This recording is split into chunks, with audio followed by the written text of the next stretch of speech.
I think we're in business, boys. Hello. We are ready to rock and roll. Allah Akbar. Yes, that one is done. Thank you for reminding me. Yesterday we were recording everything. This was switched off. We nearly had that last time, remember? Oh, shit, yeah. We nearly had that last time. We had to check it a couple of times. And we were like, oh, shit, I forgot to... And it was about 10 minutes. We were filming this introduction for the new whole new setup, because before it used to be called FitPod, and because of the whole conversations now, it's changed. So we thought, you know what, let's rebrand the whole thing, get more people in, change the name of the podcast, and now obviously we're calling it Around the Table. Okay. And it's, you could talk about anything, and you are actually around the table. No, absolutely. I think love the concept. No, definitely. Yeah, although the headphones, the microphone, I feel like I should be making like a ransom video or something. If the British government is listening, we want our brothers in Kashmir freed, and we want 20 million, 30 million. Keep it. Keep it. Listen to your accountant. Oh yeah, sorry, my accountant. What You want them to pay. you want them to pay? Is that 20 minutes? But no, plus but VAT 50 million is just the crux. plus VAT disbursements. So we want 20 million plus VAT plus disbursements. And air tickets. You always have to have air tickets. Oh yeah, and wait, should we go like business tickets. class? Air Tickets. Tickets or tits? Tickets. Can we get a pair of tickets? I assume you're not coming with us then. I heard what you Oh, heard. you know what? Unless we're going on Bayman. No, we've got you for that. We've got you for that. We're cool. We don't need to ask for more. Do you know what the Bengali National Airline's called? Bayman. Bayman. Bayman. I'm not joking, that's what it's called. That's what BIMAN. Yeah, Bayman Airlines. Because our friend he went recently to Bangladesh, and he went out booked on Bayman Airlines. I was like, Right, you ain't getting to Bangladesh then, mate. yeah, exactly. You He take ended him up somewhere in else. Nairobi somewhere. Booked first class tickets, ended up in economy. Yeah, he actually got first class tickets. I said, well, at least they lived up to their name. It's called Bayman Airlines, right? Right. Thank you very much for tuning in to a brand new setup of this podcast. Now, obviously, it used to be called FitPod with NASA. Now we have changed it to Around the Table with NASA. And that's because, the whole conversations were outgrowing the whole first concept of this podcast. But so anyways, we want to get into this podcast first quickly. On my right, I have Jav, and on my left, I have Jav. So the guy on the right is an accountant, and the guy on my left is a family lawyer. Now, both of these Javs, right, can be very difficult to work with if the situation is not in your favor. So you got to pick and choose sometimes which Jav you want to have in life. But both are important, right? Both are important. I would say That's fair. Yeah. So before we'll kind of get into the proper questions, I want to have an icebreaker, right? A quick fire. So who do people fear more, HMRC or divorce courts? HMRC. Really? Yep. Why is that? Because ever present, they're always there, they're always watching. And people are always looking over their shoulder if they're not doing things right. And even if they are doing things right, they still fear HMRC. Oh, wow. Who gets blamed more when things go wrong? Probably lawyers, I'd say. Lawyers, Yeah. But I think that has got something to do with client expectations. So a lot of clients have unrealistic expectations. So I think our job is to manage it and say to them, listen, it's within the legal framework, that's what you're looking at. If it's not going to happen, it's not going to happen. But I think they do sometimes when they first come to see us, they've got really high expectations. They might be the same in accountancy, we don't know. We just blame HMRC. Okay, that's Is perfect. that how it is? Oh, right, okay. It's not us, it's HMRC. They ask the questions. Out of your two clients, who lies the most? Ooh, that's a tough one, that. I'm going to say accountants. I'm going to say, because people want to hide money more than anything else. They don't want to obviously pay tax. And the thing with our lies, I think most of the time I can fathom it. You can get a sense. So, like when I think it might be the same in accountancy. Like, so we do divorces and we split finance, matrimony finances. And you'll have some guy come to us and he's got a 300 grand house, but he's declaring 15 grand to the HMRC because he's doing Dexy. So he's like, I'm only doing Dexy. I'm like, well, you got a 300 grand house. You've been to Hajj 3 times a year. You've been to Pakistan 8 times a year. Where are you getting your money from? So we can fathom it. But I think in terms of... But it's the same lie. It's the same lie, It's the same lie. It's not different. Lie. It's the same lie. But It's what we know, what we understand, and how it all comes together. So in your world, that actually becomes important. In their world, until HMRC doesn't come knocking, Yeah. they feel that fine. So ignorance is bliss in that world. So Okay, first, we need to keep the mic in the middle. Yeah. We don't want to lose any of this great conversation just by... I'm going to go down in history. Absolutely. So what do people think accountants actually do versus the reality? What do you guys just do? like Houdini, they think we can make tax disappear. Well, you're supposed to, isn't it? There you go. Number one. I thought that's what Number you did. one. That's what Well, we we pay do. them for, don't we? But is it avoidance or is it evasion? Evasion. What's the difference? The difference is one is legal, one is not. So avoidance you can do, no problem at all. And accountants can do that, can help you with that. Evasion is the taxi driver who is sitting in a £500,000 house with a 15K income. Yeah, but is that avoidance though? No, He's that's doing a evasion. better job than the accountants. I was to be going to fair. say. That's evasion.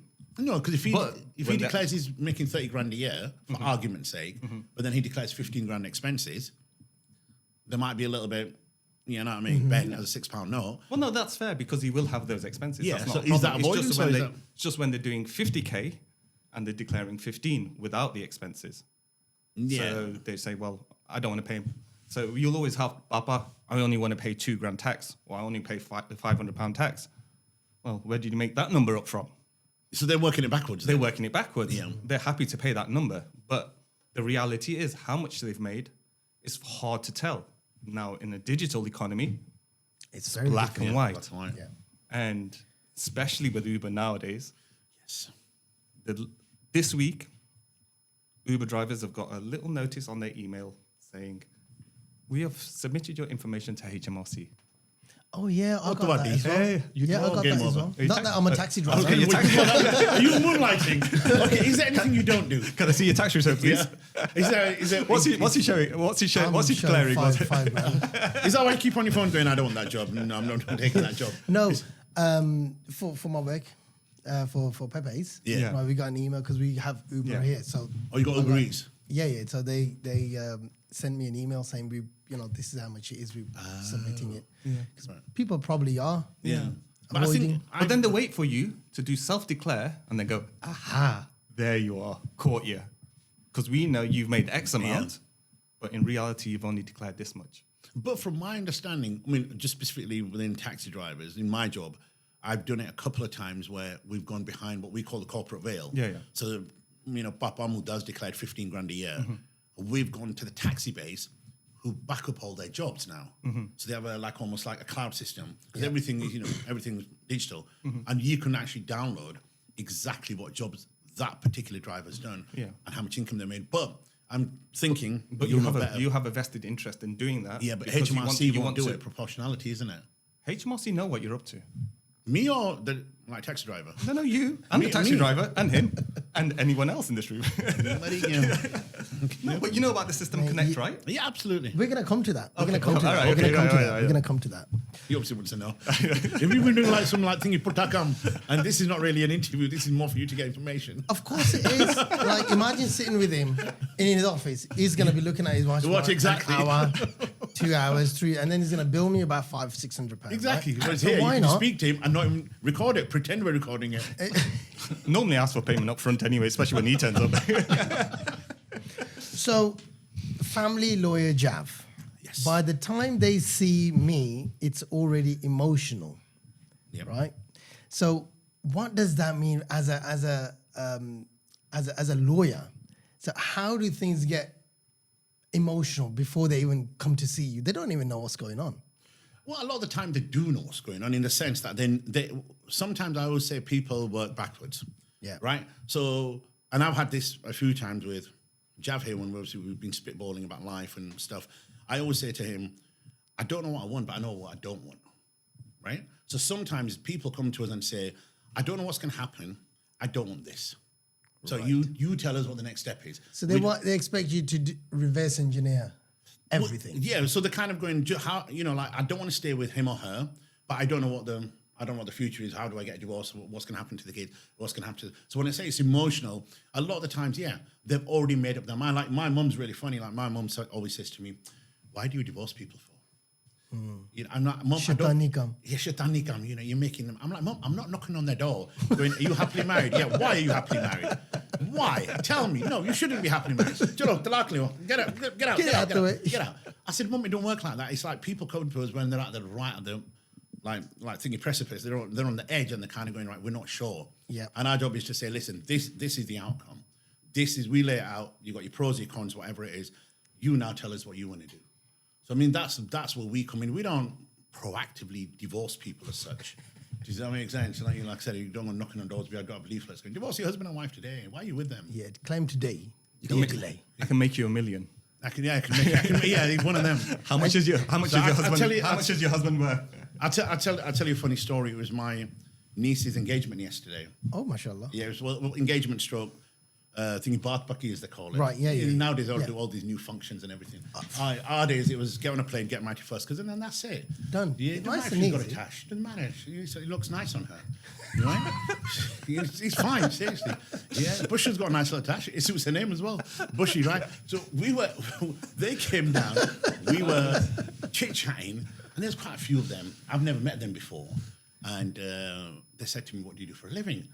And obviously, we're at Bath Bucky about to, mashallah, two families joining hands. And then you have to tell them that you're a divorce lawyer. And soon as you kind of say divorce lawyer, everybody kind of like, ooh, like take a little. And I'm like, no. A little step back. Yeah, but it's not, like I said, we're not proactive. We don't proactively do these things. They come to us. And then once they come to us, then we make sure we don't let go. Chico, take it all the way. And for the accountant, Jav, why do people expect to do everything themselves and not pay you? And they think, okay, you know what? I'm going to save £200 paying someone. And then they get it totally wrong. Why do people do that? Rather than paying you £300 and, make... £300? Just saying, it's quite cheap. I mean... Yeah, for a tax return. For a simple tax return. Yeah, I mean, people try to dodge. They do, but not everybody was trying to dodge. Everyone is trying to manage. Now, as tax rates go up, so a lot of my clients, alhamdulillah, they understand tax. They understand they need to pay tax. It's just what is the most sensible thing, and that's why they're coming to me. Some people just want their tax return done simple and straightforward. And this is where we have what we call HMRC accounting and business accounting. There's actually a distinct difference between it, but most people will understand HMRC accounting because they want the tax returns doing, they want VAT return doing, they want their payroll doing, just those tick box things. Yeah. But where's the benefit to the business in any of that? They have no benefit. And whereas business accounting, actually, you can start looking at the business and helping them grow their business, project their business, and what I call make, manage, multiply money. And that's a concept which in today's world works really well. When you've got cloud accounting, when you've got business owners who are dynamic, who are out there and they want to understand the money and they want to make real money. We're in a capitalist world, and so money is the most important thing for most people. Yeah. They go into business, yes, there's passion. Yes, there's a little bit glory, but there's money. If there's not money, no money, no money, no honey. No money, no nothing, man. Is that what you learned in... No, he taught me that. Yeah. That's what we learned in the early 90s.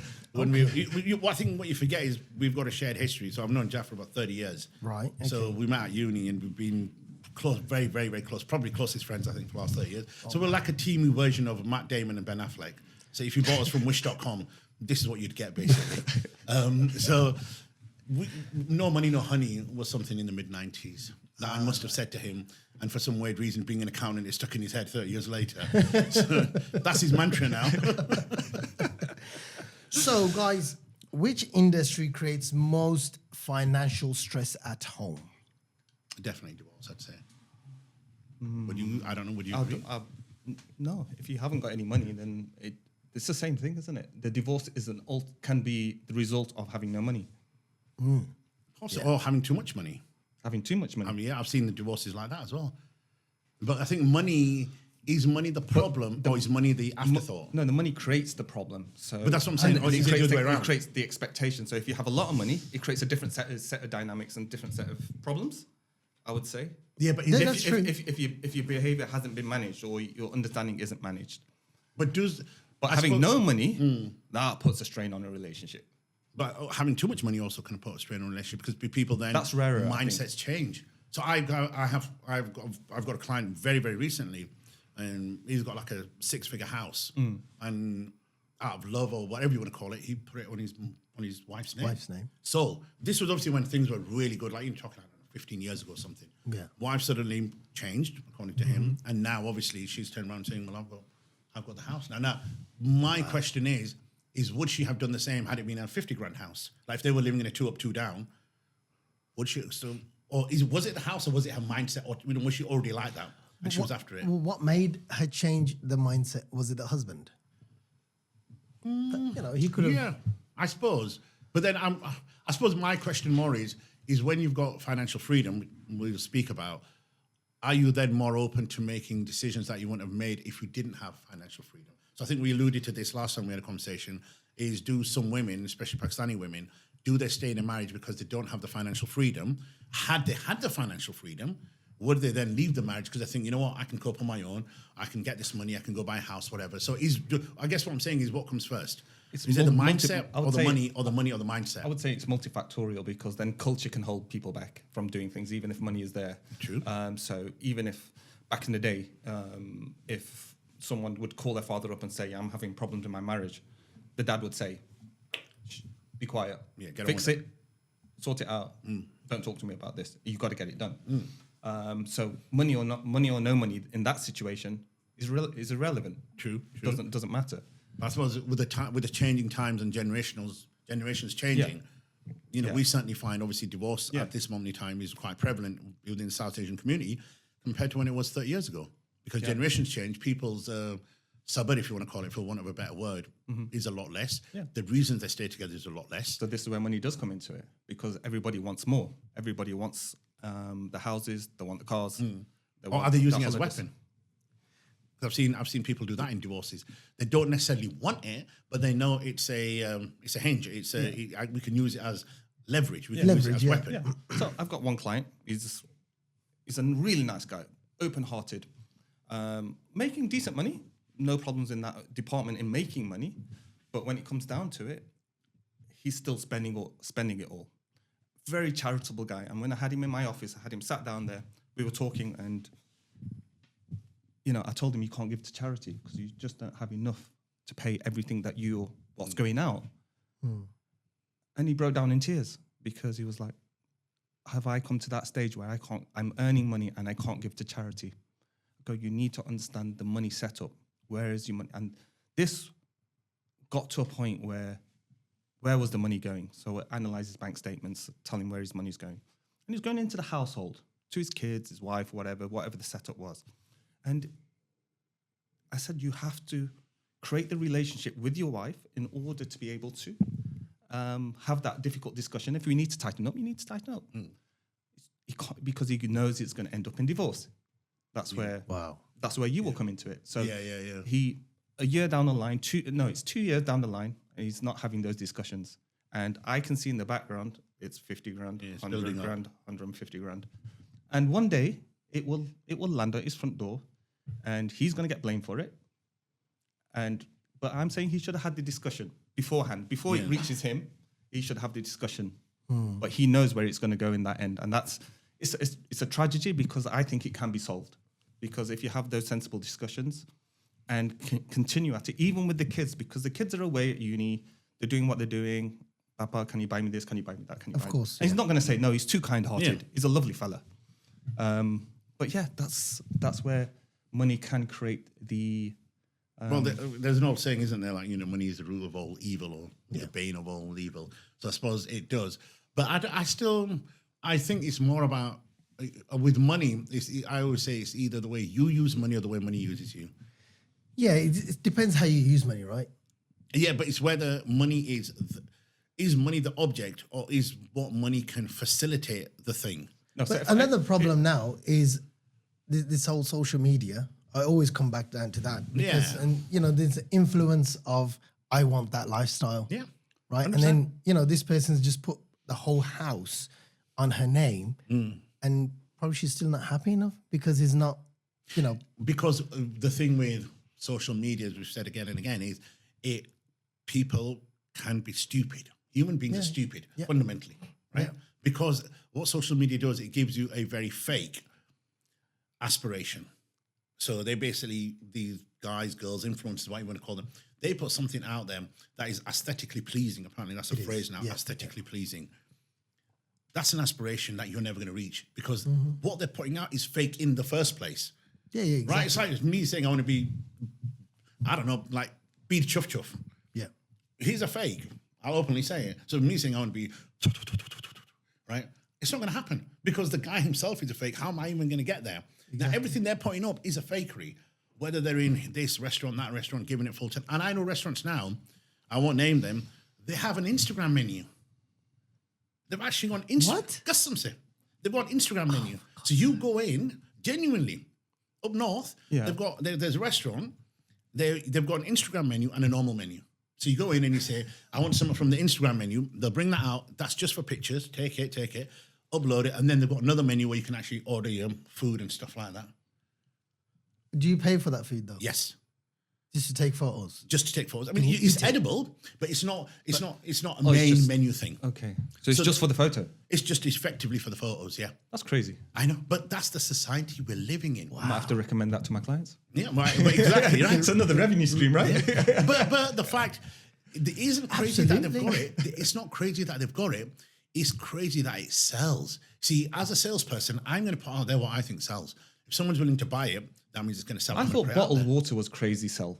That was in the 90s, remember? In the 90s, when I saw it in Tesco's. Yeah, I remember. How's a bottled water? I thought, who's going to buy bottled water? I remember actually having this conversation with him as well. This is crazy. But I was wrong. Look, there you go. Everyone's buying it. Everybody wants it. But not only that, then you have the variables. So they start in every industry starts off with a big thing and then have all the variables, right? Yeah. So you've got Highland Spring. If you look at just bottled water, now it's gone into what do they call it? Sparkling water, which people are drinking. Then you've got that other one where you put that black stick in it. What is it called?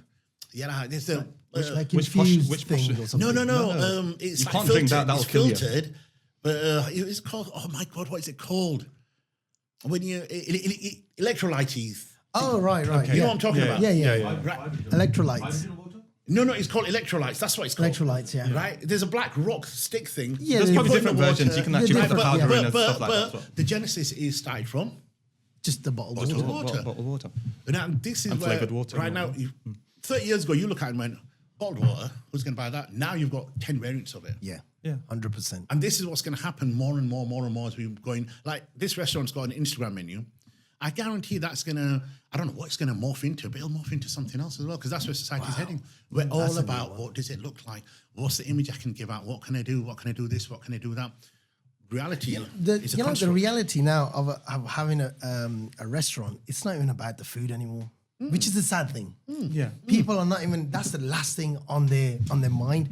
The first thing is, how can we make this place Instagrammable? Yeah. Yeah. That's it. The food could be horrible. You know, I've seen it. But it's the chase of the money. If I Yeah. bring it back to money, it's the chase of the money. So when people are opening restaurants now, they've already started thinking, I want to franchise this. I want this to be the next Chaiwala. I want this to be whatever the next fad is, the chocoberries or whatever. They're thinking they're going to make that money, but so hard that It's very trade it difficult. is. Very difficult. You need to have it special. And then again, it comes down to that point. You can't franchise an Instagrammable product, Fads change. right? That's the thing as well, isn't But it? then that's how a lot of restaurants fail as well, because the food is mediocre. Yeah. Well, someone will And come there once and that's it. you've got a lot of fakies out there who are being paid to promote the food. Yeah. Well, there was a whole thing, wasn't there, on yeah, TikTok recently where they exposed Yeah. a lot of these guys who were saying, oh, this burger's brilliant. And it turned out that he or she was getting paid. Yeah, he was ranting online and saying, "You guys are just making it too fake now. We're not going to believe you anymore because you just." It's ridiculous. And the business reputation is getting ruined because of it. Yeah. Yeah. Of course. If the food's bad anyway, I've then do we always- want it around? Exactly. That's the thing. I've always had a problem with, like food influencers or reviewers. it's like someone just spent £200,000-300,000, right, and opening a restaurant. Fine, no problem.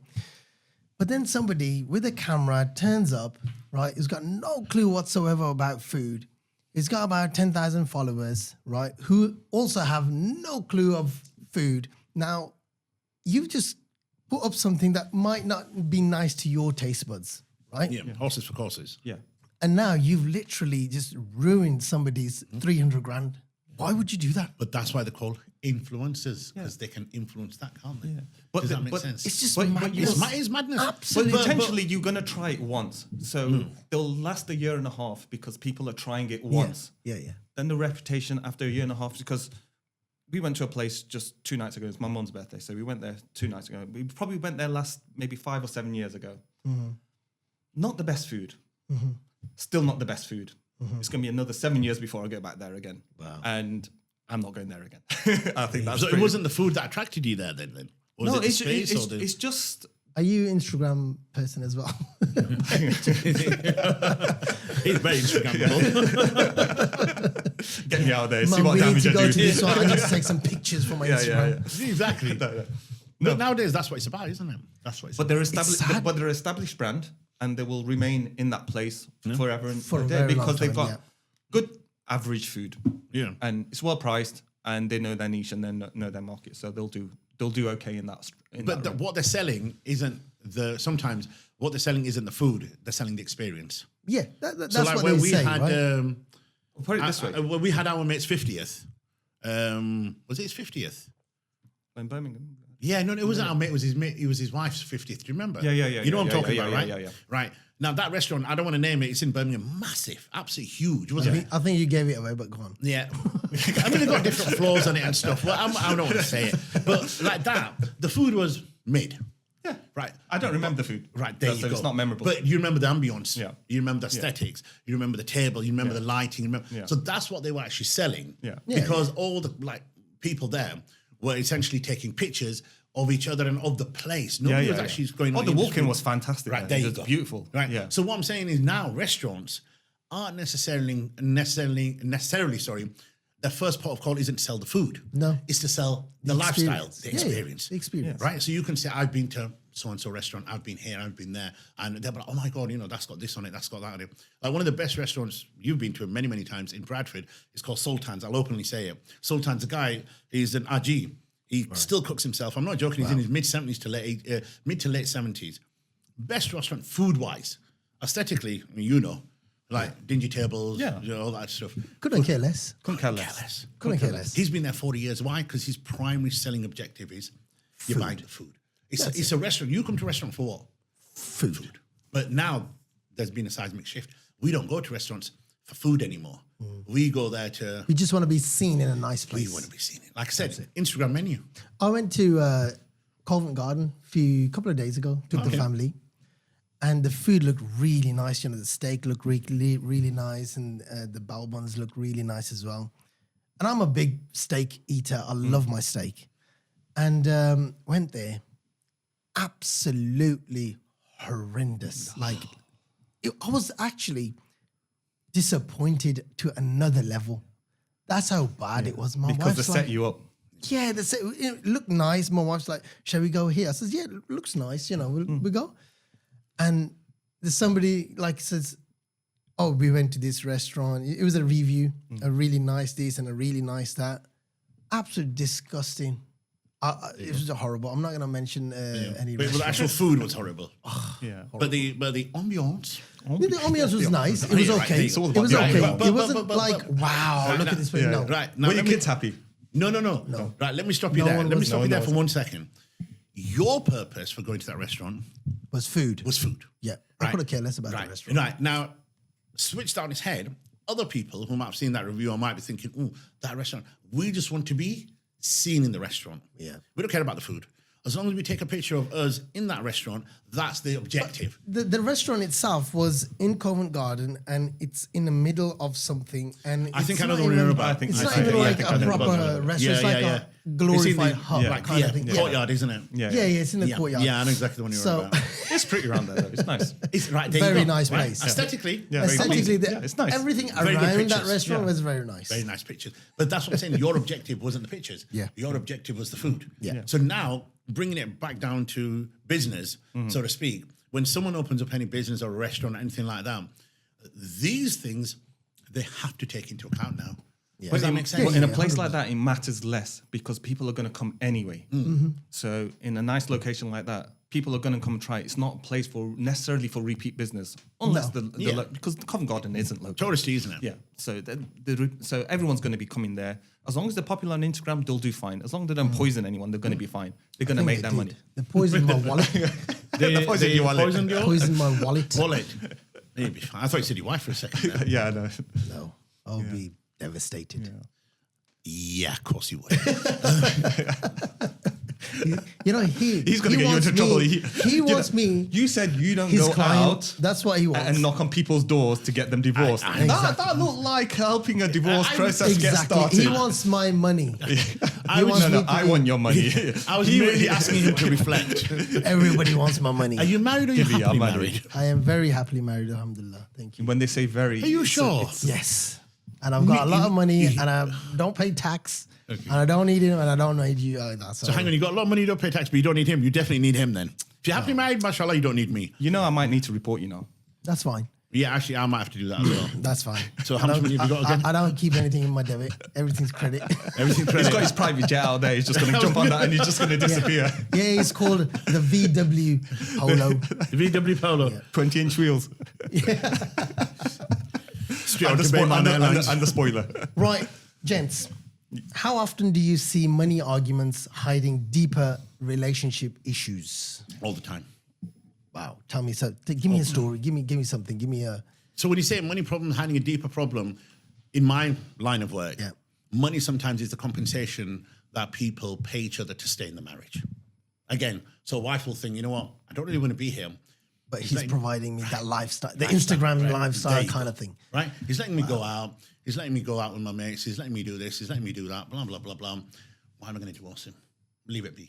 So the money is essentially compensation. Or they'll say, you know, like I said, you know, we've got a big house. We'll do this. We'll that. It works conversely as well. So when I say it works conversely, I know a lot of husbands that know that my wife is only with me because I've got the money, I've got the car, I've got the house, I'm providing a certain lifestyle. If that was taken away, you'd have big, big problems. Wow. Right? You'd have big problems. Now, that's where both of the parties are lying to each other because their essential relationship isn't built on any solid foundation. It's built on give and take. As long as you can provide and I can, you know, like it's transactional. Soon as you take that transaction away, it collapses. And I think this is what happens more and more in this day and age. See, my parents, Jav's parents, your parents, certain to a degree, you're a little bit younger than us, is that transactional aspect wasn't there. It was, you're my first cousin, I've married you, we've got a bunch of kids, I'll provide, you do this, you do that, we're done. If we stop providing it, we'll move to a smaller house, we'll do this, we'll do that. There was no, I'm only here because of X, or I'm only here because of Y. Now I see that a lot more. I do see that transaction a lot more. So you get a lot of wives might come to me and say, well, he used to do this, we used to do this, they've stopped doing this, stopped doing that, blah, blah, and you think, well, hang on a minute, there was a transactional thing going here. So I think money does sometimes hide deeper problems, but nowadays I would say it's basically is taken over. Sounds like it But keeps does it- everything quiet. But Was just that? The no, money- it does. Yeah, of just course keep it it does. quiet. Because when it Well, why not? disappears, When it disappears, when yeah, it there you go. disappears, then both parties are going to look at each other and think, well, Well, you were now supposed to provide the money. You're not providing money now. Why am I even here? Yeah. I don't want to be here. But it might even start earlier than that because now, when you're starting, when a younger generation are looking at each other's potential spouses, tell me money is not an issue. Of course it is. They want to know what's the guy doing. But Is he earning? Yeah, but they've got a right to do that, no? But it's not the be all and end all. I think it's a solid. Well, let's put it straight. And I think just thinking about experiences in the past, Yeah. you know, if people turned up to the house, the parents would look at the guy And parents would look at the guy and even if he hasn't got the money, they would see through it. And they would be like, okay, fine, you know what? He's a good lad. And I think I don't want to tarnish everyone. But, No, I don't know. But the girls are asking. But the girls are asking the question now. Yeah, How much? They've got full right to ask that, and I encourage them to ask. I've had But relatives. what's the right level to start at? Then? No. Should he be no. earning 20 grand? No. 40 grand? Because they were like, oh, you're going to be a chartered accountant. Yeah. I used to get that a lot. Yeah. You're going to be a chartered accountant. I go, no. I'm not one yet at the moment. Exactly. And what happens in the future, I don't know. So, I could be the broke chartered accountant. yeah, exactly. don't bank on that. You know what I mean? That's why he's 50 and still single. No, I'm joking. You're going to make me single. You're going to try to get 2-for-1 deal here. Both of you come and see me Monday. We're already there. We'll just jump in your VW. We'll just head to Bradford. Exactly. We'll Hopefully you get there. Well, you Because can Bradford's come, quite you come far. in the VW, Bayman Airlines for you. Yeah. Straight there. But no, I guess what I'm saying is that nowadays, money, as we've established, I think, is a determining factor because the other factors don't exist anymore. So, okay, let me give you an example. I hear what you're saying. Right, so 50 years ago, 55 years ago, let's say when your mum and dad got married, or 60 years ago when my mum and dad got married. They definitely didn't have money. No. Money wasn't in the equation. It wasn't. What was But in that's the the point equation? I'm making. Right. Then you're kind of like, well, we're on the same page in the sense that because money is an equation now, then I think the girls, more than the guys to a degree, the girls have got the full right to say, well, hang on a minute, how are we going to live? How are you going to provide for me? How are you going to pay the money? Not above and beyond, not like when, how am I going to get sexist? Say that again? Are you being sexist? So am I being sexy? Sex- I try not to be, but Just walk up. that's why it's coming across as. I'm really sorry. Just get on the table, walk up and down. I've been aura farming. Work on that a little bit more. No, it's not sexist. It's because I'm pacing it on the traditional What road. right has the woman to ask a bloke that? Why she can't earn? She's going to be his earn her own wife, money. for crying out loud. No, But she can earn the her wife money. has the right The to wife ask. has a full No, right to say to the 100%, husband, I agree. you know what? But she can earn her own money. No. I'm not saying she can't earn her own money. Okay. What I'm saying is that if a man, okay, we're still working in the framework of tradition. So as in the man is going to come But to I'm the girl's talking about house. today's No, TikTok even world. today's like TikTok world, the girl's family don't go to the guy's family to ask for the rishta, do they? The guy's family come to the girls and they say, right, okay, let's do bath bucky and let's have the rishta, right? So if we're talking within that traditional framework, the girl has the right, absolute right to turn around to the guy and say, right, okay, what are you earning? How much are you earning? How are you going to live like this? Where are we going to live? What are you going to pay? What am I going to pay? Do you believe in equality of division in terms of expenditure? Blah, blah. Have a general financial conversation. They're well with it. Long gone are them days where your mum and dad would get the girl and tie yourself to some bloke and say, Chalo, Jao. No, I'm And talking however he about, keeps the you. snide-eye woman who's looking at, you know what, he's wealthy. Oh, I want to yes. marry him. Well, then, you know. Yeah, you know. That's a totally Then different. the guy's stupid. See, if you're married, But that's why I'm saying the trade-off begins. yeah, but the trade-off Because is if both he's got the ways. money and then she's like, okay, fine, I know, but this it's goes going to be back. okay. No, but this goes back to. Is it a basically- real relationship? No, but then the guy, see, if the girl is going, right, he's got a lot of money, I want a piece of that, right? The guy, if he's got a lot of money, he's going to be a little bit wise, isn't he? How else has he accumulated that money? But 25, where's he going to have the money from? If he's starting from grassroots, Yeah. okay, fine, maybe He might have some good family's job. wealth, whatever, that's still not his money. That's family money. Yeah. So, at 25, and youngsters nowadays, I'm seeing a trend of where people want to get married sooner. Yeah. Absolutely. Which is I a good agree thing. with that. It's a nice thing, and it's very credible that they want to take on that responsibility and do all of that. So I think that's is an admirable thing. But if a girl's looking at the guy and thinking, well, at the moment he's got no money and he's not good enough catch, that's not fair on the bloke because he needs time to build. Yeah. But then come back after you've built. 35. It takes time to build wealth. But how hard is it, or how easy is it to build wealth? No, but it's very how difficult. do you define wealth, though? See, how do you define wealth? What are you Okay. talking, A girl would if expect if you've got a 20 grand in your house, account, minimum. when you say expect a house, is that mortgage or cashed out? Doesn't matter for her. Right. So if he's got a 100 grand house and he's got 95 grand mortgage, so he's got 5 grand equity, is that wealth? No. So you're not talking about wealth then, are you? You're talking about providing. Yeah. You're talking about provision. And people may sell it There's as a well. massive difference, And people isn't may there? sell it as wealth. Yeah, but it's sold. Oh, he's got a house. No, he's got debt of 95 Right. grand. So what you're talking about is optics now. Well, it's sold differently, right? Right. That's what I'm saying. But that's the point I'm trying to make is where's the actual definition? Where's the definition? See, everyone has a different definition if- of if- wealth. okay, if But I've we got a want to son- be like, what is sold out there, right? No, I know, but what I'm saying is that if you've got a lad who's living at home with his dad, Yeah. he's got 50 grand in the account, his own account. He ain't got a house, so he's living with mum and dad. Yeah. right? Neighbors, whoever, rich their people are going to come and say, Jan's got his own house. You got next man who's got a house, but it cost him 100 grand. He's taken out 95 grand mortgage. He's got 5 grand equity in the house, and he's got 5 grand in his account. So essentially, he's worth 10 grand, right? Yeah. What they're going to say, well, actually, he's better because he's got his own house. Yes, because that's what a girl wants. Nowadays, girls don't want to live with in-laws. No, but I'm just talking about perception and reality of wealth. Does that make sense? Is there a perception of wealth and a reality of wealth? Now, what is it that people want now?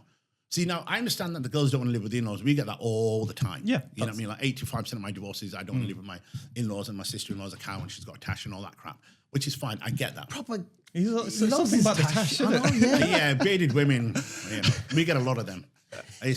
Trust me, and especially one with them big moles here as well. Is it a Bradford Yeah, it thing? must be a 'Cause, Bradford yeah, thing. definitely. What- Not much There's here. no one walking around with tashes where I know, no. unless the blokes.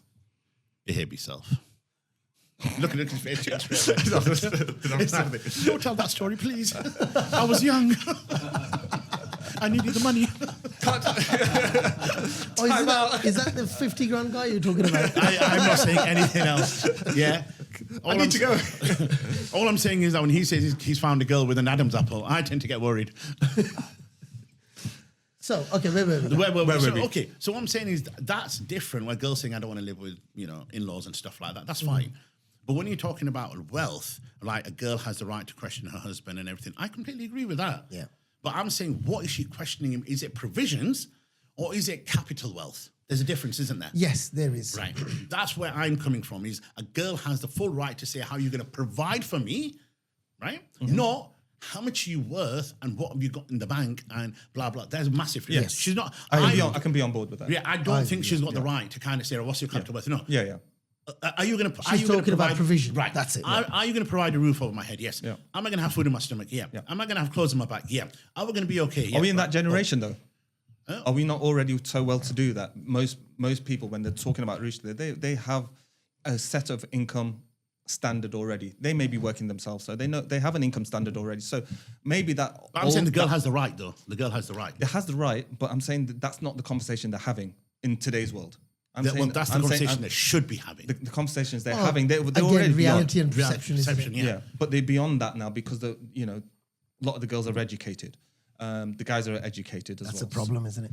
The girls being educated. How long do you want to be here for? But the other problem is a lot of girls and guys are not educated, and because society's opened up, there's more ways of getting married now. I've got girls in my books who basically have met their husbands in shisha bars, right? They must have money to go there. Who? The blokes. What, 20 quid in his pocket, him and his mate, and a Kit Kat. Every night. Exactly. Let's have a shisha and a Kit Kat. You got some money to be doing that. Yeah, we ordered a mocktail, bro. You know what I mean? It's going to come to 22 quid and that. And I've only got 20 on me on that. Right? They get married to him based on what? Oh, because I saw him at shisha bar and he's got a nice looking beard and he's got a nice looking... because they... The RS3, exactly, which It's is the on lease. RS3. It's the RS3. yeah, It's the that's pop-up the and the national bang-bang. symbol of thingy Bradford at the moment. That the can't stand RS3. Right now, them girls are getting married. They've not looked at, can he provide? Can he do this? Because again, we live in that society of TikTok and bloody Instagram. Yeah. So him in shisha bar, he looks nice. He's got a nice beard. Jolo, let's get hitched. We're not looking anywhere. But talk about an Asian girl who's a qualified lawyer. Yep. She's not worried too much about provision, is she? Because she feels that she's going to go into the marriage and she's going to work. Well, that's her choice, right? That's her choice. But she's still... So a man, is no she ma- likely to then ask those questions about... But then she wants... Why wouldn't she? But then she wants someone to meet her standards, right? No, but when you say standards again, that's That's a wealth subjective. issue then, isn't it? Is it a wealth issue or is it a provision issue? And not only that, what happened to blokes? What happened to See, her? no, forget the girl. Forget the girl. Let's say she's not a lawyer. Let's say she's not this. Let's say she's just average Joe Schmo. Yeah. Right? The bloke, no matter who he's getting married to, whether it's a girl who's a lawyer or a girl who's just, like left school. No, I'm saying the 16. dynamics are different in No, them two I'm not scenarios. talking I know about where you're going. Yeah, right. But I'm saying as a bloke, Yeah. or maybe we just don't produce men anymore. As a bloke, surely you'd be like, you know what? I want to provide for my... And this is where a lot of people say to me, oh, no, blah, blah, you're sexist and you're this, misogynistic. No. I'm talking about providing as a male protector provider. The way my dad did, yours did. Not in a like, women are subservient, but hang on a minute, I'm the bloke. Yeah, I run shit around here in a nice way. I'm going to pay the mortgage. I'm going to do this. I'm going to do that. Yeah, you're my wife. You've got your own set of responsibilities. What happened to them blokes So you see, we're throwing everything on the girl. Well, the girl wants this and the girl wants this and the girl, and she's asking for this. She's saying, provision, wealth and all that. No. As a bloke, yeah, and I said this to you on the way down. Remember in the car? I said, I guarantee, and probably you're kind of like at the back end of our generation, we're probably the last of that generation that have that mindset of we're getting married to someone. She is now our responsibility. Yeah. She's my, I don't care what she brings. She can bring $1 million. It doesn't matter. It doesn't matter. She's now my responsibility. Yeah, she's come under my auspices. Whether I can provide good, bad, ugly, more, less, whatever, I've got to provide it. That's not misogynistic. That's not being sexist. That's not saying equal rights. That's just being a man, right? That's being a jana. Jana, for those people who don't understand, means a man. Is a bloke. Yeah, in the truest, purest sense of the word. See, I know blokes out there. I get them all the time. They smack their missus around, blah, blah. They don't want a flipping penny. They're on UC. That's not a bloke. That's not a bloke. But for them, in this day and age of this that is being that's being manly. It's the whole Andrew Tate, I control the woman and I'm going to do this. Absolute crap. I quite like Andrew Tate. What? From a business perspective. Okay, I was going to say, because that 30-year friendship was just about to go down the crap roller. I was about to say, from a business perspective. Where you come from. What you need to explain myself. We've got another 3 hours here. Andrew, but Andrew Tate, again, he appeals to the basest form of manhood, doesn't he? The really crappy part, not the real manly part. We've had men in our. You look at our history in Islam. He's a kickboxer. Who? Andrew Tate. Did you see his last fight? Andrew Tate. I'm gonna dig myself a hole. You're gonna dig yourself a hole here. There's one thing I like about Andrew Tate, and we'll come to that as well. No, I don't like anything because what he does, he appeals to the basest of our instincts as men, which is to make the other person subservient. That's all he appeals to. Yeah, he doesn't give us solutions. He says, this is how you should be. This is what you need to be. Not like going, hang on a minute. You actually should just be a bloke. Provide. No. Go out, get a flipping job. All that Instagram stuff, all that TikTok stuff aside, I listened to a bit of his Hustlers University. Okay, I managed to get hold of it and managed to listen to a bit of it. And he really gave some sensible advice about setting up a business from an entrepreneur point of view and from a startup point of view. Which is what he's done. Which he's done, yeah. And he gave some real solid grassroots advice, which I thought, you know what? Actually, behind all the faff, he's giving some good, solid advice about for young people who actually want to go and do something. For business. For business. Yeah, from a business business but what he's done is that's what he's done. He's targeted a market, identified it, thought, what do they need? How do I get it? And that's what he's done. No, but basically the brokies, right? Yeah, but exactly what Donald Trump's done. There's nothing wrong with that. Alan Sugar was a brokey. No, so there's nothing wrong with that because you're telling somebody to man up. Yeah, but his thing was that if you've got a business idea, you don't have to throw £1 million at it. You don't need the accountants. You don't need the solicitors. Yeah. Go out, create the branding, get a computer, set it all up, put it out there, put it to market. If people start to sell, then make your excuses. Say, we'll send you a free one because you haven't sourced it or supplied it. Instantly, you know the market's there. Of course you do. And I thought, do you know what? That's the most sensible advice for business. I agree with that part. Because what people do, especially in restaurant business, they'll go and spend 100 grand, 150 grand. They'll partner with someone else. Now, there's 2 people's mouths you need to feed off that one restaurant. Or it could be 3 people, 4 people, because they need to make this vision. That's the thing. Right? But they haven't sold a single thing yet. They haven't. And when they open the doors, they think everybody's going to rush in because it's your business. You cook the steak. Yeah, My steaks are the best steaks. But I think if anybody knows here, between me and him, that you don't need a dime to set up a business, it's me and him. Because to give you an idea, he's too humble or too modest. He set up his business from his house. Wow. From his house in a spare bedroom. That's where he started from. It wasn't spare, bro. Kid was just there as well. Kid ended up sleeping in the cellar.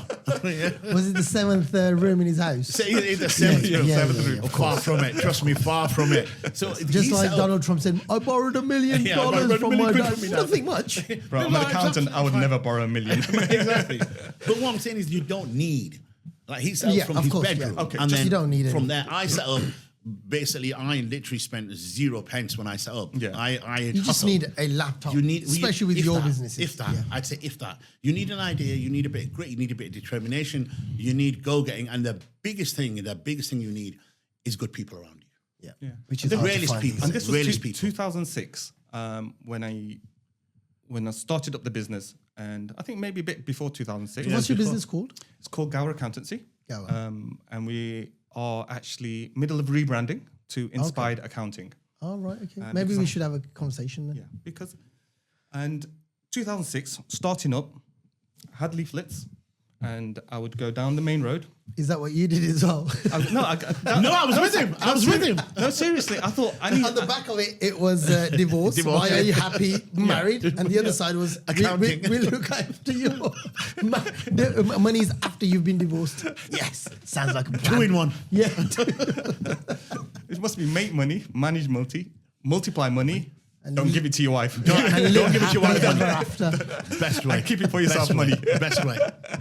No, I remember them days. Them days. But I used to stand at traffic lights and hand the leaflet through the car window to people who were passing by because you don't know who's passing by. Exactly. 100%. And the culture then was even if you saw the leaflet distributors, they could just dump half of it in the park anyway. So I thought, I'll take matters in my own hands. I'll be the one standing. I'll be the one handing it.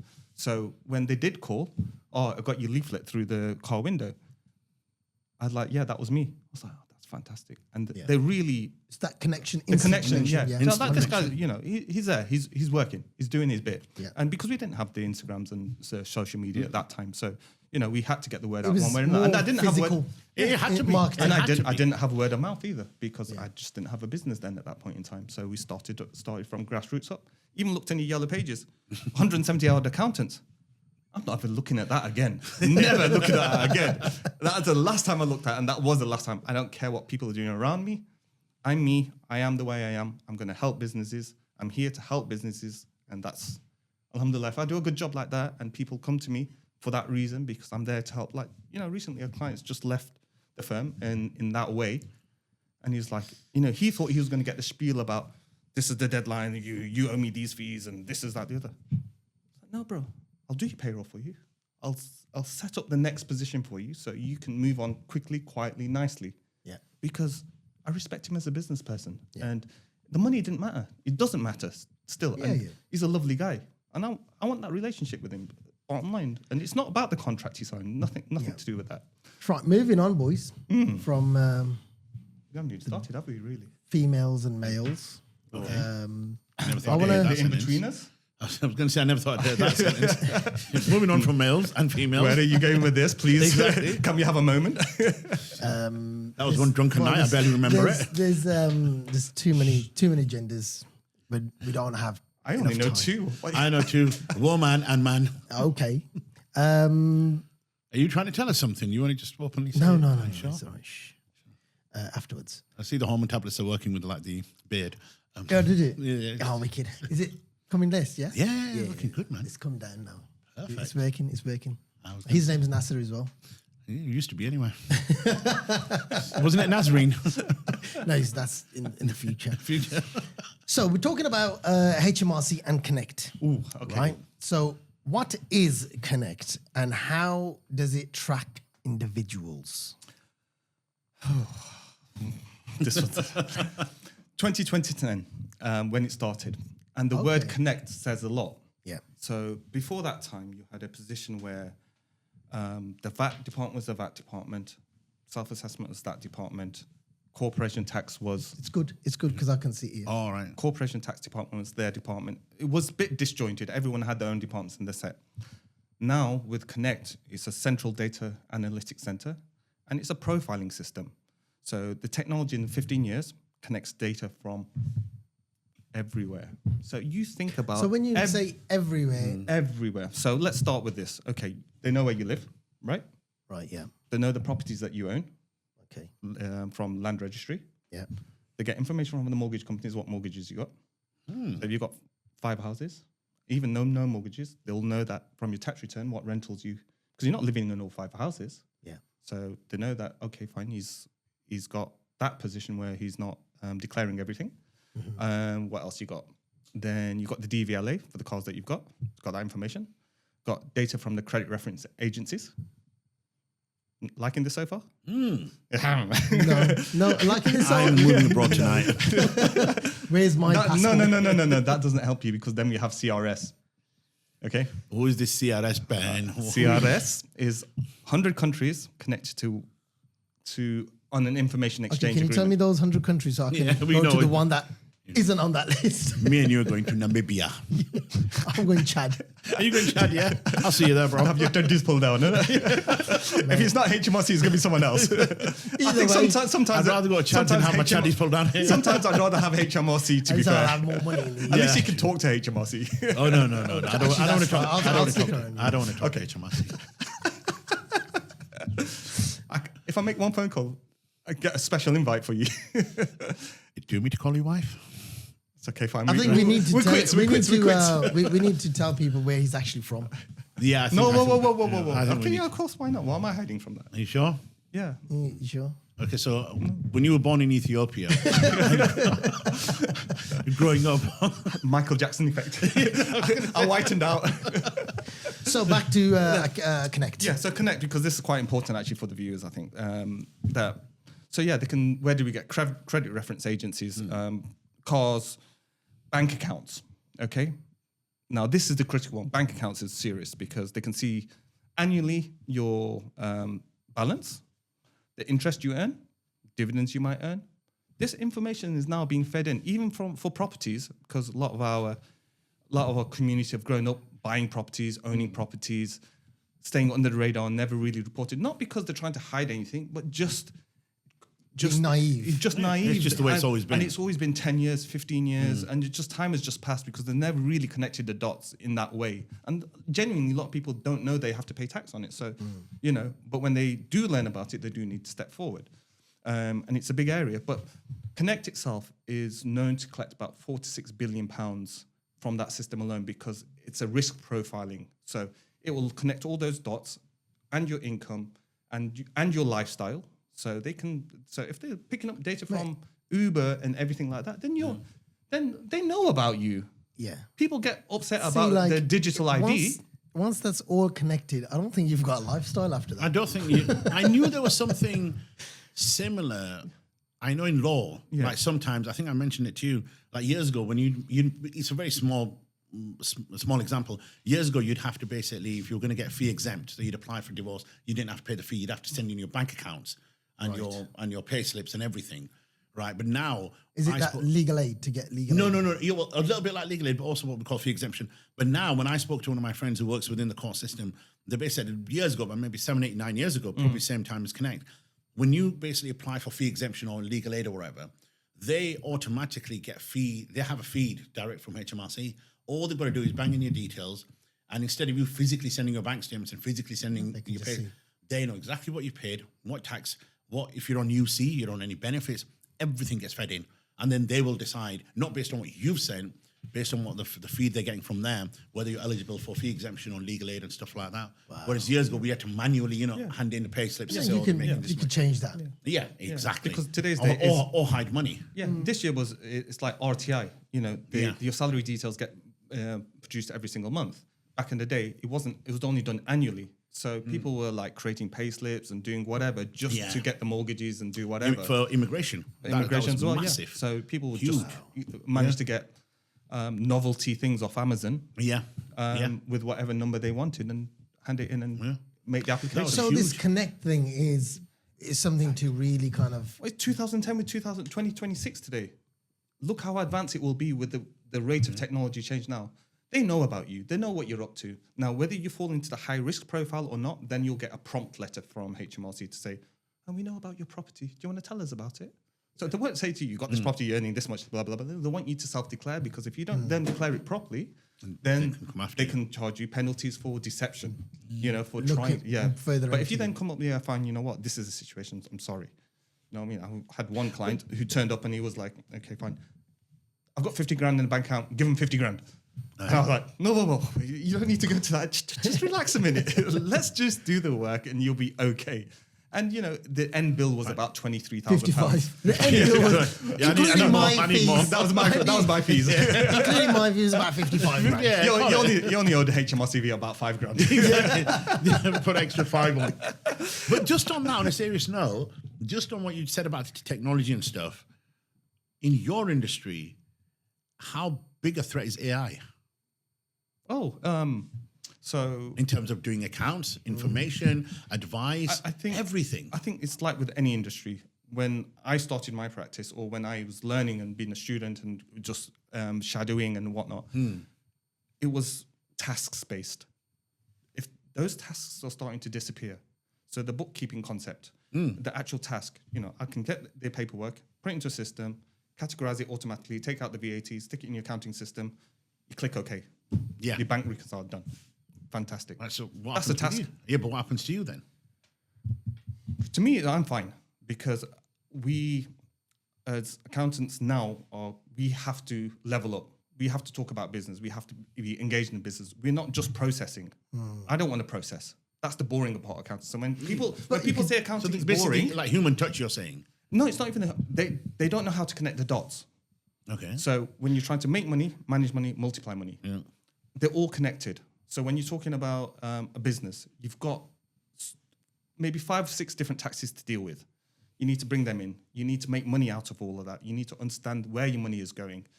And at the end of all of that, then you've got to create the wealth. And you want to create wealth. That's what really people want to get to. Yeah. But by the time they've finished not managing their money, they've got nothing less.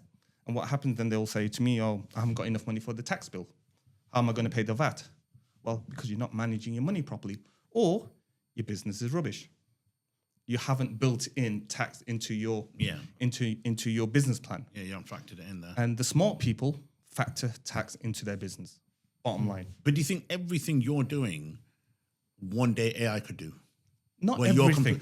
I think everything it will be able to. That's do. what. So you're 100%. completely redundant, or do you think? I mean, you've had this discussion obviously before, where you might have to diversify, where there's a human element in terms of giving advice, like one-to-one advice, bespoke advice. So even if AI can do all the tasks that you're saying, doing the tax returns, pulling in VAT, pulling in, etc. There's certain things AI can't do that only you as an accountant on a human personal level can do. It's just experienced eyes on the data. Yeah. Back in the day, accounting was about getting the data recorded and getting down to HMRC and delivering the stuff. We didn't really have the software to look at the analytics. Now it's about the analytics. Now, if people don't understand accounts, they're not going to understand the analytics of it all.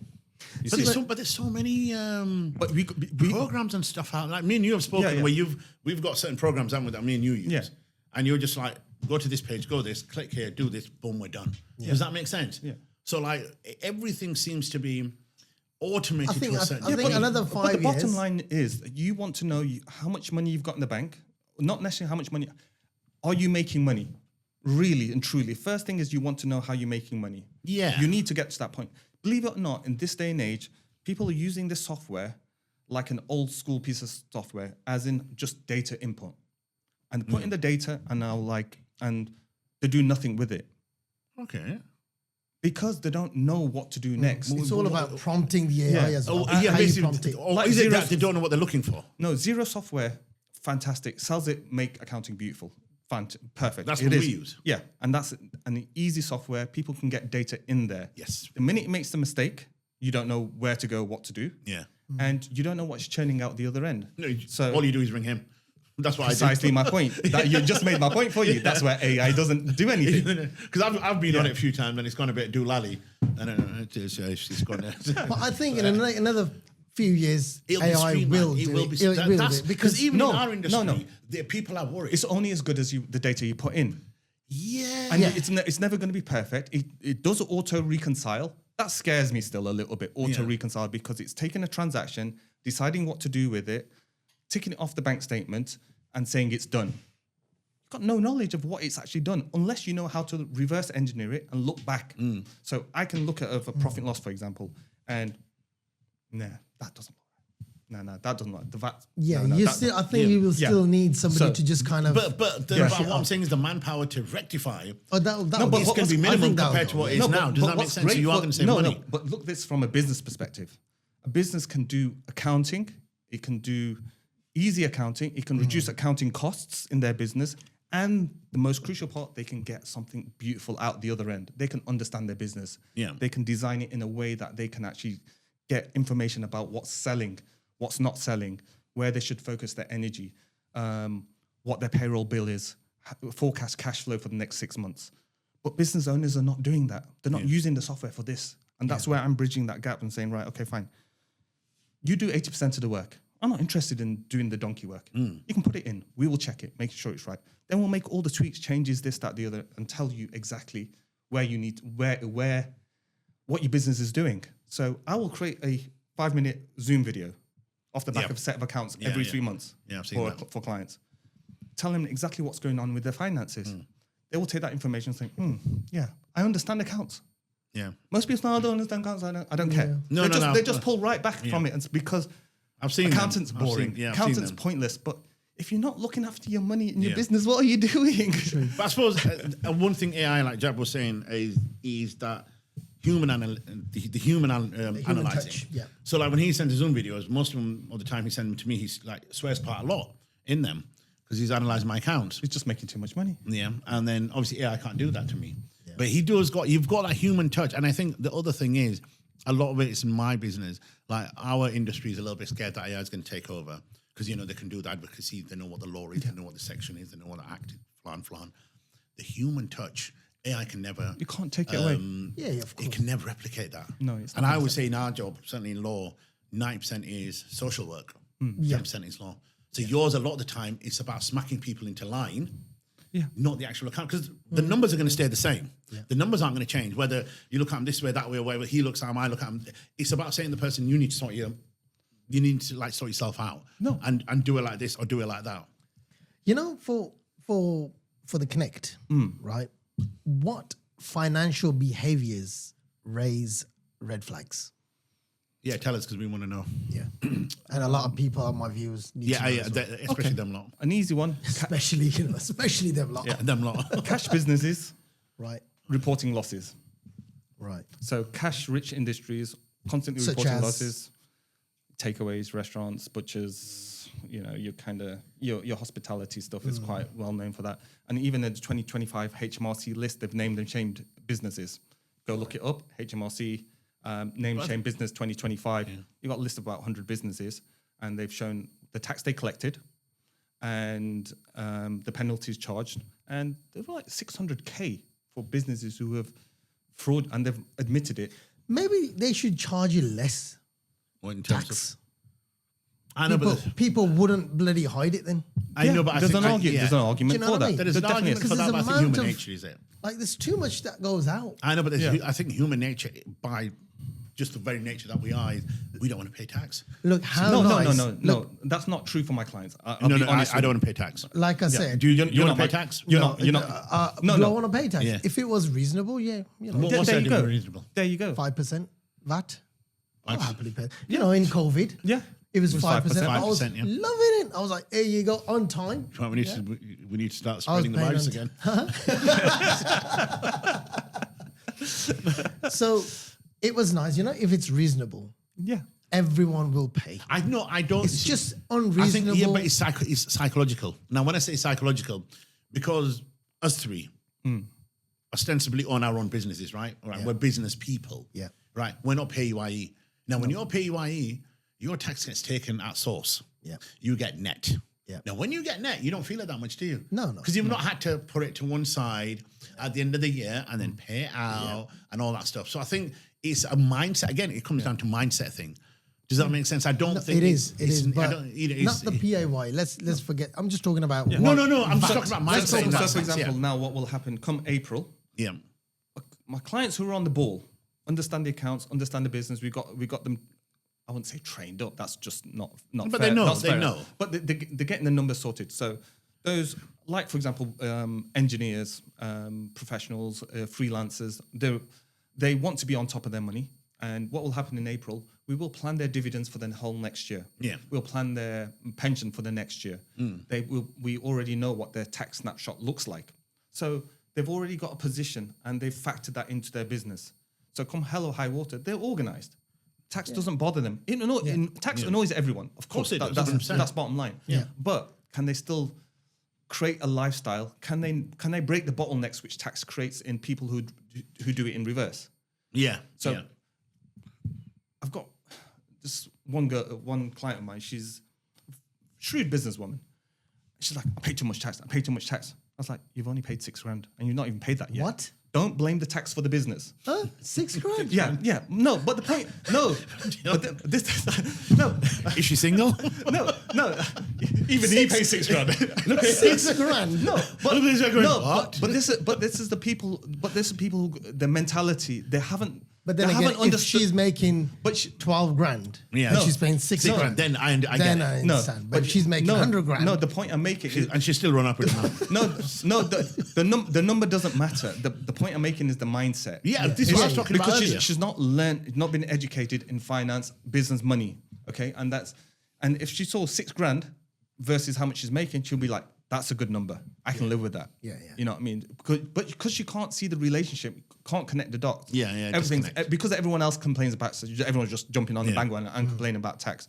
Pay your fair share of taxes. Release the bottlenecks from your business. That's the most important thing. Release the bottlenecks of your business and watch the growth kick in. Yeah, 100%. Vouch for that. Because what people are doing, they're holding their businesses back. The fear of the boogeyman. Boogeyman's already got you in the picture, mate. He'll come in if you. Sooner or if later you- it's gonna come for yeah, you. they know they've got the information. So Yeah. that's what I'm saying. Build your business. you know, I've had this Be for 6 reasonable. years now, right? 6 years, and I've always struggled to like I said, with taxes. I always lay, or this has not happened, that's not happened, right? And these are the first 2 quarters, last 2 quarters, first time we've actually paid everything on time, and we still had money in the account. Why? Because my sister's actually sorting everything out daily, what comes in, what goes out. But she's probably factored it in as well, hasn't she? then? She's done it properly. That's what I'm saying, For yeah. the first time. Yeah. And you know what? But I why was like, does she it- goes, oh, and my VAT bill last quarter was 47 grand. Yeah. And I was like, shit, where are we going to get that from? She goes, it's in the savings. I've sorted it. Yeah. You know, we've got 55 factored grand in say. I go, and we've got this left. She goes, yeah, you've got this left. This is going to go out. Da, da. I was like, oh, crap. This is I said, pay him now. Does she need a job? Yeah. she But goes, to you, no, she's it's- done magic. You could have known that 6 years ago. Yeah. Exactly. And it's understanding that's- those relationships within Yeah. the numbers. But I think, and me and you had this conversation when I first set up my business, and it's still an ongoing conversation. Some people are good at one thing, not good at another thing. you don't that need to is- be. No. Because this, and you look at, it's true. He's jumping on me because he knows. Like basically, like in my business, I know what I'm good at. I know what I'm bad at. It took me a little bit of time to openly admit that, because when you start being, I know everything. Everything, yeah. Well, I know. Don't worry about it. So you got to be very. I think as a business person, business owner, you have to be very, very open with yourself. Say, listen, I'm good at this. I'm bad at this. Like, I know I'm good at certain things. I know I'm good at talking to clients. I know I'm good at conversing, doing my work. I know exactly where, what people want, how they want it. I'm not very good at admin. I've never been good at admin, right? Accounting, I've never been good at accounting, Yeah. right? But luckily, best friend of 30 years in accounting. he I know he's made an sure accountant, that- by the way. I put out there, he's actually an FCCA. So he's not ACCA. He's actually higher. The organization's ACCA. ACCA, but he's I'm a fellow of the. He's a fellow. A fellow. A fellow. What the hell is that? He is no lady. He is fellow. Oh, Yeah. He's like, when you get FCC. FCCA. FCCA. Fucker. FCC. Okay. Yeah. You lined us both up with that one. He's very good fucker. Sometimes you're taking fucker. So he was like, listen, I'll do this. Yeah, go on. Oh, you got one of them? Yeah. So Fucker. it's a bit late. I completely missed it. We'll have to work on that. So he was like, listen, you take care of what you know, I'll take care of what I know. See, sometimes you have to, like you said, for 6 years, you didn't have a clue. Yeah. Right? But if 6 years ago, you turned around and said, listen, I know this, I don't know this, I need to outsource it. Yeah. And that's basically, I would have been in a lot better you would be in situation. a better position. Yeah. Yeah, but I'm genuine, and he knows this, obviously. If I didn't have Jav on board, I don't know where the hell I'd be in terms of my taxes, because sometimes what do? You bury your head in the sand, don't you? Yeah. And then you start delaying, Delay. and then you ignore. You don't even open the letters. HMRC. You don't, of course, Yeah, you you don't. You don't open the letters. So on that note, Yeah, to the accountant, everybody. Dahlia. yeah. So he knows, it helps that obviously my closest friend is an accountant. So he's just like, listen, I'll take care of this. And I think sometimes, and here's the other thing, I always say this to my clients, and obviously when he says it to me, it resonates. Just do what I'm telling you to do. Yeah. That's what my sister says as well. Right. Just follow the. You don't need to understand it. Like, I'd be honest with you, You know why he says that? Yeah, no, just in case you decide to become an accountant. One day. I think he knows me well enough. He's going to be a taxi driver before he becomes I've an become a accountant. taxi driver way before the accountant. See, so sometimes you've got to have that trust to kind of go, listen, you're a professional, right? So he'll be like, you just do what I tell you to do. And I'm like, okay, I'm going to blindly follow you, right? Yeah, And then you see the results, you see them, and 100% now I'm in a lot better position. Better position. So sometimes, like I said, financially, if it's not my personal self, but the business. business, yeah. And you know, I was thinking, why didn't I just do this? Because you got to be open with you got to be open and honest with yourself, saying, listen, I I'm always not have. Yeah, but I'm no. like, I ain't got a clue. I don't like numbers don't- unless like- it's in my account. But outsource it. Yeah, but so like one of my clients, she's got this conundrum. Okay, you tell me what you think of this conundrum. She's got £1 million in a business bank account. Okay. There's no conundrum. I like her already. Yeah. Nothing wrong with that. And regardless if she got a tosh or not. She got Tash or not, I'll take it. She's your type. Don't worry. Is she my type? Number bejo. Tash and the underarms. You're joking. Wow. I think I have to go now. You lost my trail of thought. She's got £1 million. That's all I remember. Yeah. She's got £1 million. The conundrum. Now she's got like a 400k mortgage. Now does she take the money out, pay high rate tax, Okay. Yeah. or does she carry on paying a mortgage which is costing her like 3.5 grand a month or whatever? What should she do? She's got a big house as well, bro. She's got a big house. She's got a big house And she's hairy. and a big ass. I did say that. House. He said house, by the way. House. Yeah. We all heard house. Yeah. House. You realise your wife's watching this? Yep. Okay, I'm leaving now. I'm just. Wait, hang on a minute. Okay. So what? The You conundrum. know, on that one, I've got. That's going to be the next phone call. He makes me happy. His wife batters him. I'm just going to pick up and go, hi, everything's going to be on The only reason why this fancy thing, so he can play these little games. Why not? I want to go. I feel like I'm on like Family Fortunes or like thingy Bullseye. We asked 100 people to name Will Jab's wife kill him. Yep. No, everybody's going to make an emotional decision. I don't want to pay tax. Sorry, she's got £1 million. Should she pay off a mortgage of 400 grand? Personally and pay high rate tax. Or should leave the money there and carry on paying the mortgage? I don't know because I don't know the implications of either. Yeah. That's an accounting question, isn't it? Emotionally, I'd be like, you know me. Emotionally, I'd say, pay the house off. Yeah. So you've got cash that house. Yeah. You're not relying But on the mortgage. there's an easy answer. Do the maths. Yeah, but that's the accountant's job. That's what I'm paying you for. Yeah. No. Man, he's throwing it back on me. Most people don't pay their accountants to do that stuff. They just expect it to do it on butter peanuts. See, that's the thing. Like, you know, for somebody like me, I'm paying for a service. Why are you not telling me? I don't know. No, all of because you're these paying are for like, the this is what you're is- paying the but wrong sometimes service. you You're paying don't for the know. wrong service because you, as businesses, have been sold a lie about what accountants can do. And technology is we're now 21st century. We're aspired accounting years. This means that we're focused on actually helping you with the life aspects that you want. We're not here to just do your statutory accounts. Yeah, but you need Most to tell accountants me that. Yeah, but sometimes we don't know. We don't know. Does that make sense? Yeah. Most of the time, that. Most of the business don't know that accountants can do this, and there's only a select group of accountants who actually want to do this. Most accountants are quite Have you happy. ever had this conversation with your clients? No, I do this for them. Okay. They know the business. They know the business model. They understand that I'm giving them feedback. Now, whether they like the numbers, don't like the numbers, That's besides the point. that's besides the point. The That's your reality is business. reality, Take isn't your ego out of it. It's not your business isn't your ego. Like one of my clients who just signed up for an X5 and nearly 80k car, going to pay 100 grand over 4 years. I said it's a bad idea. He still went ahead with it because he wanted it. Fine. He already had a Lotus sat there. But Someone's making a lot of money. But are they though? That's the key. But are they? No, I won't say. Yeah. But the thing is, businesses change. Yeah. And his business has changed. He found issues in his website and he's had to start afresh. And then 6 months, now I promise you he'll be back. It's not like he's cut down and he's not. He's a shrewd business person. He's got a really good business, model sound. He just had a glitch in the website. From one little glitch like that. And that snowball effect. But again, it's a sensible decision. He should have left that money in the bank account. Yeah. Forget the For a fancy rainy car. day, right? Yeah, forget the fancy car.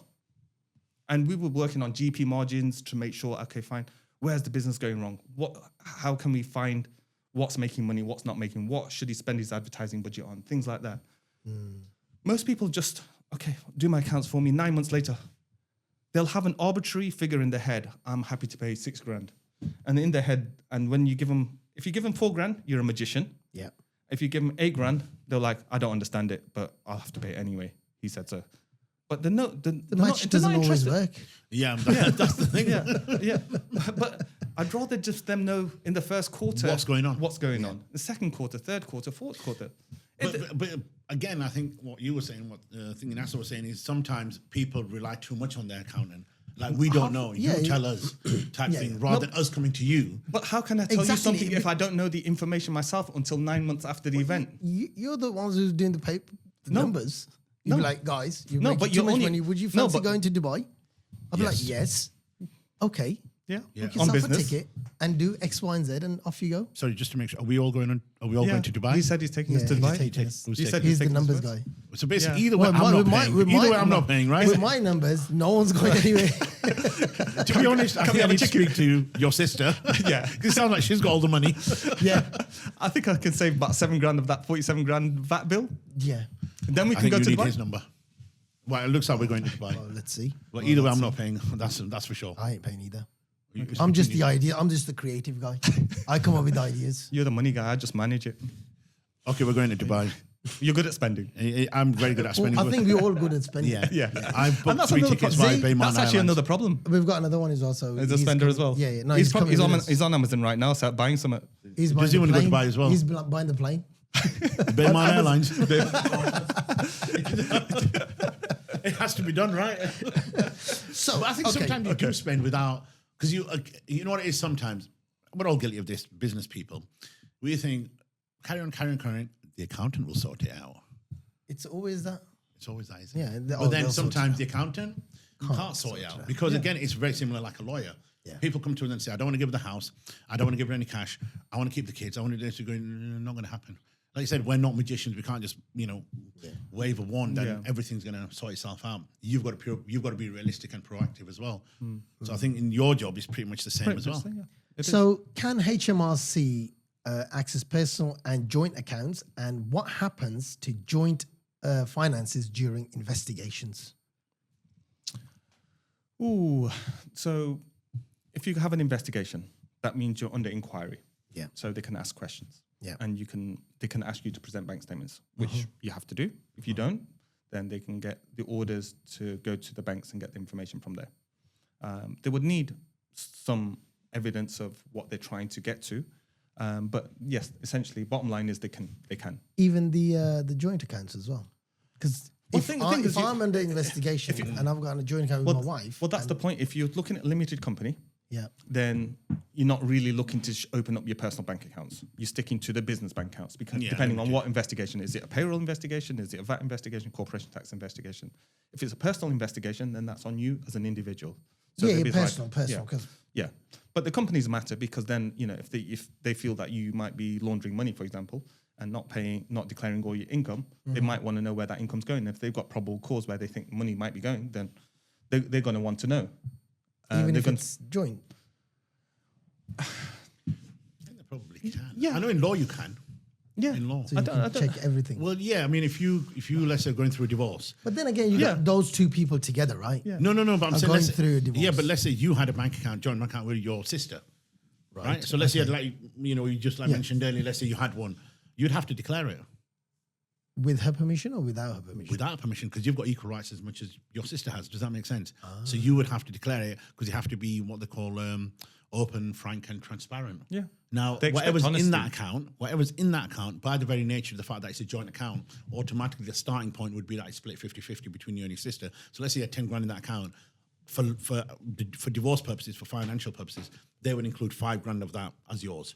Right. And then they won't touch the other 5 unless there was an agreement. Otherwise, I own 75% or whatever. So, but you'd have to, even if it's joint, you have to, because the courts and even HMRC, I don't think they're stupid. They know people will try everything and every avenue and every angle to avoid inspection, to avoid declaring stuff. So we get that a lot in law as well. Well, people say, oh, well, actually, it's my children's bank account. Why should I have to declare it? Well, because the child's 4 years old. Your children. Your kid's 4 years old and he's got 30 grand in there.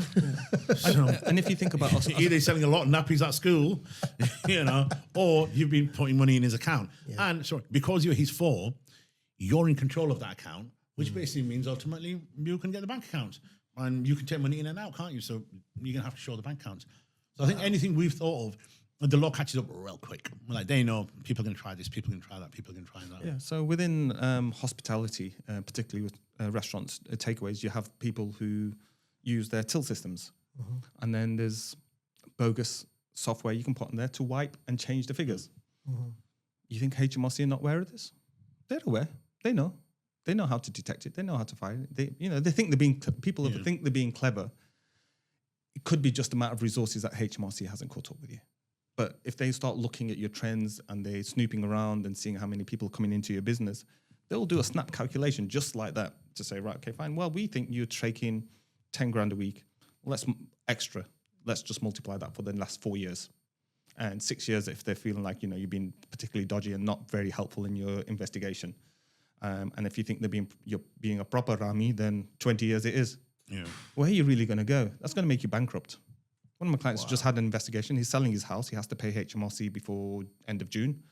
That's just what it is. But I think that from my experience... Isn't that just horrible, though? It's horrible, but I would rather just pay the taxes, fundamentally spend your energy on business, growth, the vision, the passion, the thing that you wanted to create. Yes, you have to give some of it away. Kevin Hart say, well, look, when it comes to the IRS or HMRC, think 50% of your wealth gone and then work on that basis, live on that 50% because they're coming for it no matter what.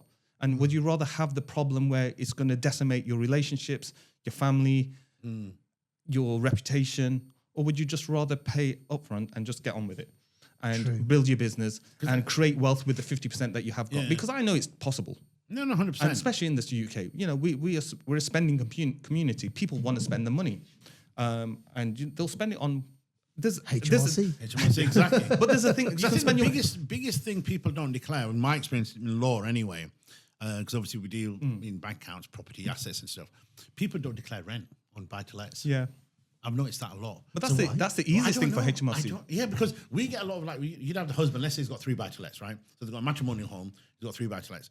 He's declared the buy-to-lets to us to say, I own these 3 properties. But then we'll go back, and when we can do the questionnaires, you can ask financial questions about each other. We'll say, can we have a look at your last 3 years SA 302s, what you've declared? I've not done them. So you've not declared rent. But HMRC know this. But the courts never report them. The courts can't report them. Yeah. The individual can. Yeah. The wife or the husband. The courts, because the courts know if we put that axe there, people stop being open and honest with this. Does that make sense? But there isn't. They always say whatever happens in the courtroom, we won't tell anybody. Yeah. Right? But HMRC does have an amnesty for people who do want to come forward and say, right, okay, I've learned this now. Listen to this podcast. They heard it. They understand it. They want to come forward and declare there's an amnesty. So the penalties are much lower. How long is that on for? Is that just... It's continuous at the moment. Usually it's open a window, 1 year, 2 years. Yeah, that's what I was thinking. I had a client who hadn't declared for 14, 15 years. Wow. And he built an empire. But again, it reached maybe 2, 3 years, 4 years, 5 years for him. And then it just became too big a problem. Yeah. When he bumped into me at a funeral, then he was like, "You're an accountant." Was it his funeral? Exactly. No, at this point, it was led by HMRC. HMRC have killed me. I need my accountant. I don't need janaza. I don't need anything. Get me my accountant. No, but it was just, but then you knew, okay, I've grew up with this guy. I can trust him. I can ask him honestly. And people get stuck at this point. They haven't got anyone to talk to about it, especially about their finance. We're all very guarded about finance anyway. Yeah. And this is just then another level on top of that. So, but he came forward. He was like, look, happy to pay. We did all the figures. We calculated it all. Everything was good. Paid over the money. Then they were like, we want to investigate you. What we've done, the work we've done, how we came up with the numbers, etc. So I said, fine, no problem. Let's get a tax expert involved at this point in time because we want someone who wants to play chess. Let's play chess. Yeah. That's fine, no problem. But HMRC don't have the resources. 3 years passed by. You just phoned me the other day and said, they've just decided to call it quits. They're happy to accept the work that we did. He was happy with the tax figure. He's now building his empire. Now he's creating a... I think it's just sometimes it's just easier to get on with it. Early doors. Early doors. If he stayed in that position, he wouldn't have made extra investments, is the point I'm making. Now he's talking about creating a family investment company with a structure which creates preferential shares, growth shares to protect for inheritance tax. Yeah. So now he's in that journey. And he's Isn't that horrible? Yeah. Inheritance tax. That's Absolutely. Yeah. Just so unfair. Somebody who's paid tax all their life, And then who's they passed away, and then it tax again. now you get taxed again. There's Yeah. many. I mean, Absolutely tax at a disgusting. fair rate.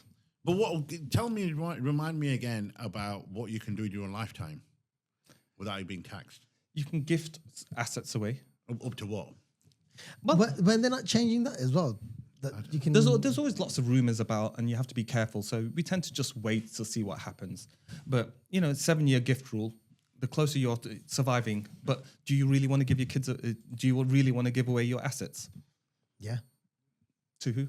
To kids. To kids. Yeah. When- I Now, actually would you trust them with their assets? no, but would you rather watch them and guide them? Isn't your little one like 4 years old or something? He's got 40 grand in his account. How old is he? 3. There you go. I've got access to everything. I've got access I to tried everything. keeping quiet earlier, but No, I know I've got access to everything. no, I'm just saying. Maybe he can take us to Dubai. Yeah, exactly. Yeah, oh yeah, definitely. We're just bribing with lollipops. Ring him. Better He doesn't have a phone. Damn it. No, I heard a podcast the other day. I can't remember the guy's name now, but Wall Street Journal podcast it was, and he was saying, we have a family structure where we share wealth, and I rather see my children grow with that wealth and guide them rather than them waiting for me to die and and just getting take a that. lump sum, yeah. And then they could do whatever they want with it. Yeah. I'd rather enjoy that wealth with my family Yeah. and see who's doing what. Yeah. But- Very open and transparent and guide my kids. But that you might be talking about money which is covered by your everyday expenses are covered and your family life is sorted. The house that you want, the car you want, you might have all those things in place. Then you might think, right, fine, I need money for my pensions. That's sorted. I've got money going into my pensions, etc. I'm fine with that side. Then you're going to be talking about splitting it. No, I mean, the way he was Realistically, saying it was they have their own assets. Yeah. So they have I think a yearly meeting, family meeting. Everyone talks about their assets, the shares, the companies and everything. And the father's like, I start off and then my siblings, my offspring, then they basically share what they've been doing throughout the year. How many Pakistani families do you know that are actually that organized? Yeah, None. right. They probably exactly. kill each other before They then. kill it. They kill the dad. You're gonna kill No the word dad. of lie. One client said, you know what? They can do what they want when I die. And I said, I'm look, the That's same. the bad And thing, I isn't thought it? I don't necessarily think why? that's Why? bad. No. Why? Because you're going to create generations of bitterness between us. And You're creating fitna, right? in your grave, then you're gonna get walloped for that. No, Because you're 100%. creating fitna. No, I know, out of but that. I think we're talking about two different things here. I'm of that generation, you're of that generation, where our parents gave us that start. We're a month apart. Yeah, literally. You were born in July. We're talking about our generation, your generation. No. I'm saying I was born in June. You were born in July. literally a month apart. But the point I'm making is like your dad, my dad, bless them, they gave us that start, and then they went, you know what, we've done as much as we can do. Now, go away and do it yourself. No, I think they gave us character. No, I know, but I'm talking about wealth. I'm just talking about specifically about assets and monetary value. Yeah. In terms of character and values and all that, that's unmatched.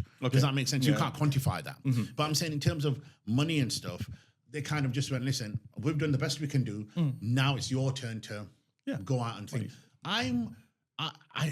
When you say about fitna and stuff, I agree and I disagree because again, it comes down to if you've got that morality and you've got that understanding, you're not gonna go down that road. If you're 60 years old, right?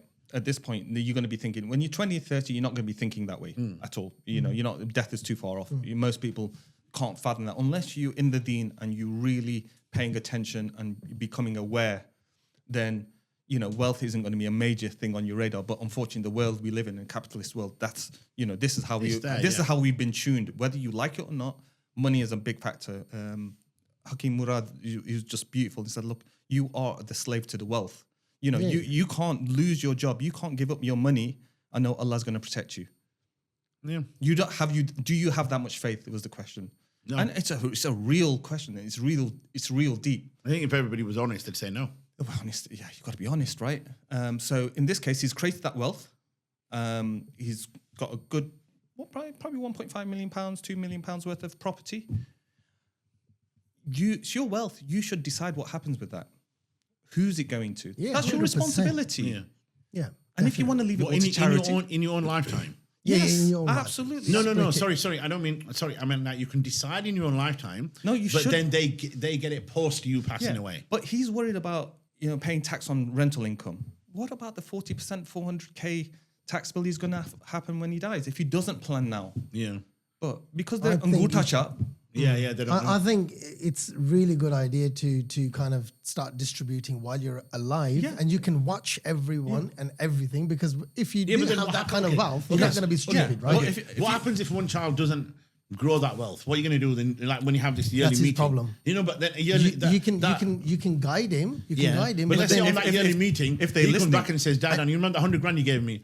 I got 2 grand left, well, that's and I his need problem. another 100 grand." No, sorry, that's So you're back to square one in terms of fitting out, then, aren't you? no. Because he's going to look at his brother who's turned 100 into 200 grand. No. And he also said in that meeting was to his offspring that no one is equal. Everyone does what they need to do. So if he's making more money, what is he doing to make more money? No, I'm Right? just talking And if about you the just actual... piss it up the wall, that's exactly. your problem. Yeah, but yeah, the but point that's I'm a making progressive is... mindset. That is. Yeah, but what the Yeah, point I'm and- making is that you still end up back at square one, where you've still got a rift within the family, No, it's with or not. without money. No, in that sense, when Everybody, if everyone got 100 grand, Yeah, it's what you do with it now. yeah, right. Right. But we know there's more than 100 grand. We've guided you, But we know there's more but than 100 that's my grand. money though. Right, so we're still back to square one because I'm like, Dad, I want another 100 grand. No, sorry, mate. If he can make 200 grand out of that 100 grand, Yeah, why can't you do that?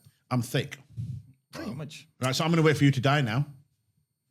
Yeah, but then that's how you bring up your children, isn't it? That's the point I'm trying to make as well. So you can have it with or without. So if you bring your kids up in the right way, you don't need to distribute it whilst you're alive. You can distribute it post-death. Or if you do it when you're alive, what I'm saying is that there's no one answer. No, but you can raise kids in the right way, and they can still have a bad phase. Yeah. Yeah. And they go through between 18 and 24. They could go through a bad phase, and if you Well, that's the you age, transfer to 18, and then they take a turn, then you may have lost them forever. Because now you've just compounded whatever stuff, the bad habits they might have into major bad habits. I just don't think money should be a massive factor in growth. No, because because you see, sometimes what ends up happening, you end up defining relationships through monetary value. yeah, this is why It is, but unfortunately, this is why I don't like having family as clients, because I go into accountant mode with family, and I want family to be family. Yeah. I want to sit down and have a joke with them. I just want them close. because That's families, it, end story. first of And all, I they don't won't want tell you everything. Yeah, Standard. That's true. Standard. And then that's And it. then they don't want you to know everything. Yeah. They're just like, no, I'm fine. It's okay. Yeah, and so I know, but that's what I'm saying is maybe, I don't know, maybe no, I'm a but throwback. I We're like in that- I like we're in the that family age. because that's very progressive, and we need to do that as a community. Is to have our wealth, understand wealth, support each other, let them grow. Because we don't as a community though. We have to be. No, I'm because talking about mentality. Like, yeah, see, but, as a mentality, we're still stuck Yeah. in killing each other over a patch of land Yeah. 3,000 miles away that nobody knows what it is and what's going on. Let's So if focus you on- imagine... But let's talk about the youngsters who are now 16, 17, 18, who want money. Let's face it. But it's the why they want money, they've I got. suppose.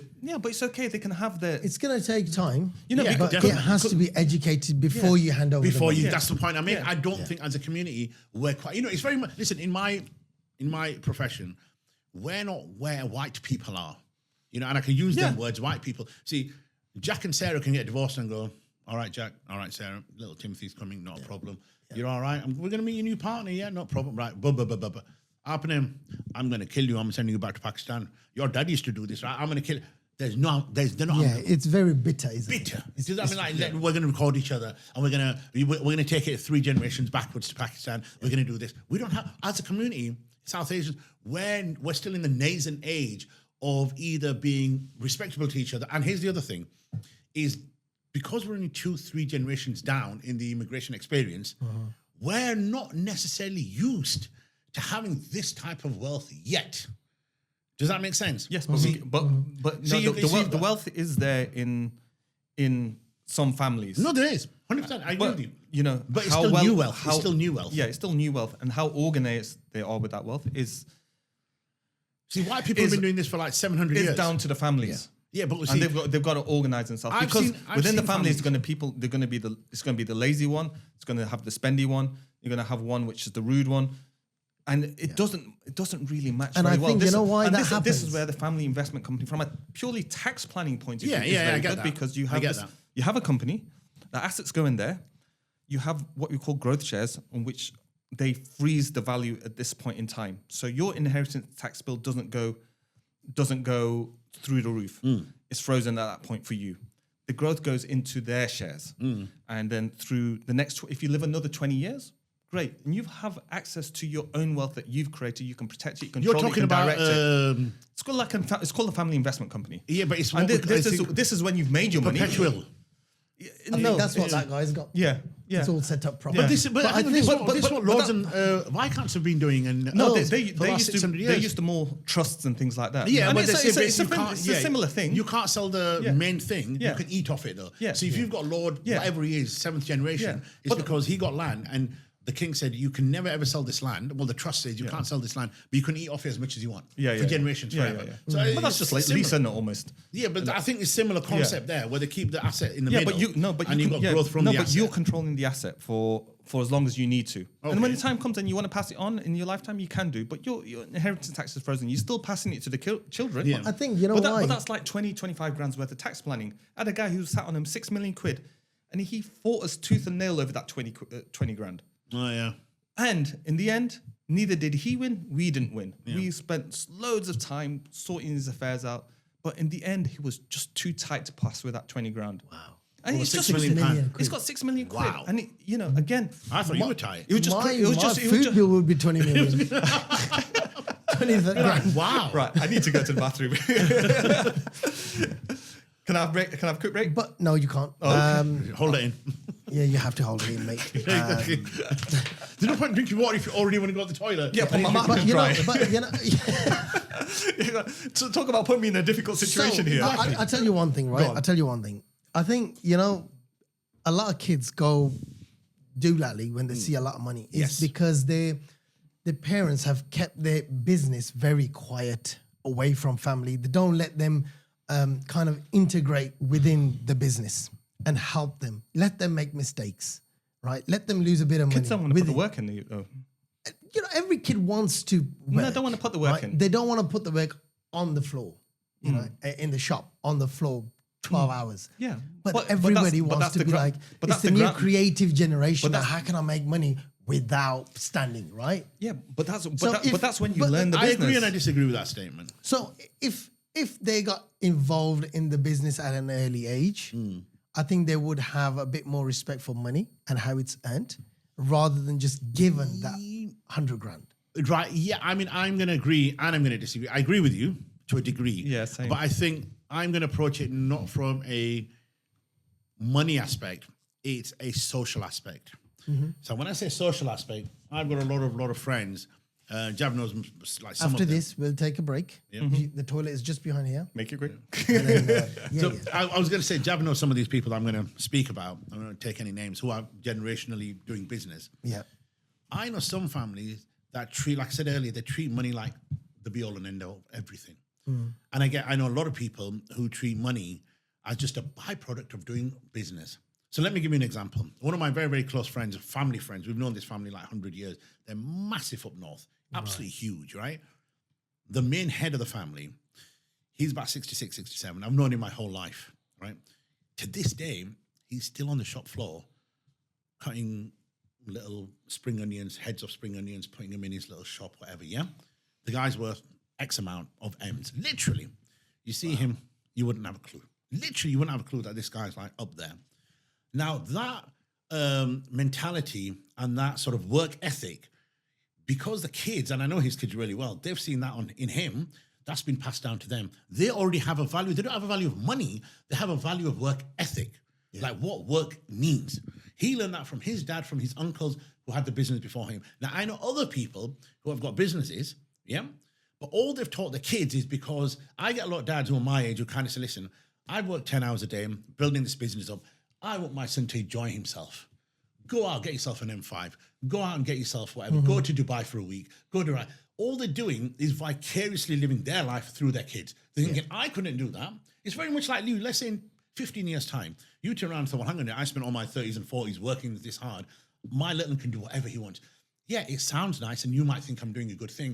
What are you actually imbuing in him? What are you teaching him? Nothing. You're not teaching him the value of money. No. You're not teaching him the value of work. You're not teaching him the value of life. You're not teaching him anything. Yeah. All you're doing is spoiling him. Spoiling So him. this is what I'm saying is sometimes, like I said earlier, sometimes money becomes the thing, or money becomes a byproduct of what you're actually trying to do, which is work ethic and life experiences. So that's why I would agree and I would disagree. Yeah. No, 100%. So let me pose this question: if you've made wealth, Yep. and you can support your child, Yep. and they want to do different things in life, Yep. and not to go down the rat race of working and this and that, the other, and they're going to wake up at 12 o'clock. They might study. They might want to do masters. They might want to do this, that, the other. They're not. We don't want to make them do the graft. Is that okay? Do you think that's good for For how them? long? Well, if that's the agenda you set, then it'll go as long as, because they've got the money. They might get $5,000 a month to live, say, for example. From who? From us? From our wealth asset. From our wealth? Yeah, from our wealth. You say, right, fine, Bira, don't worry. You got $5,000 a month.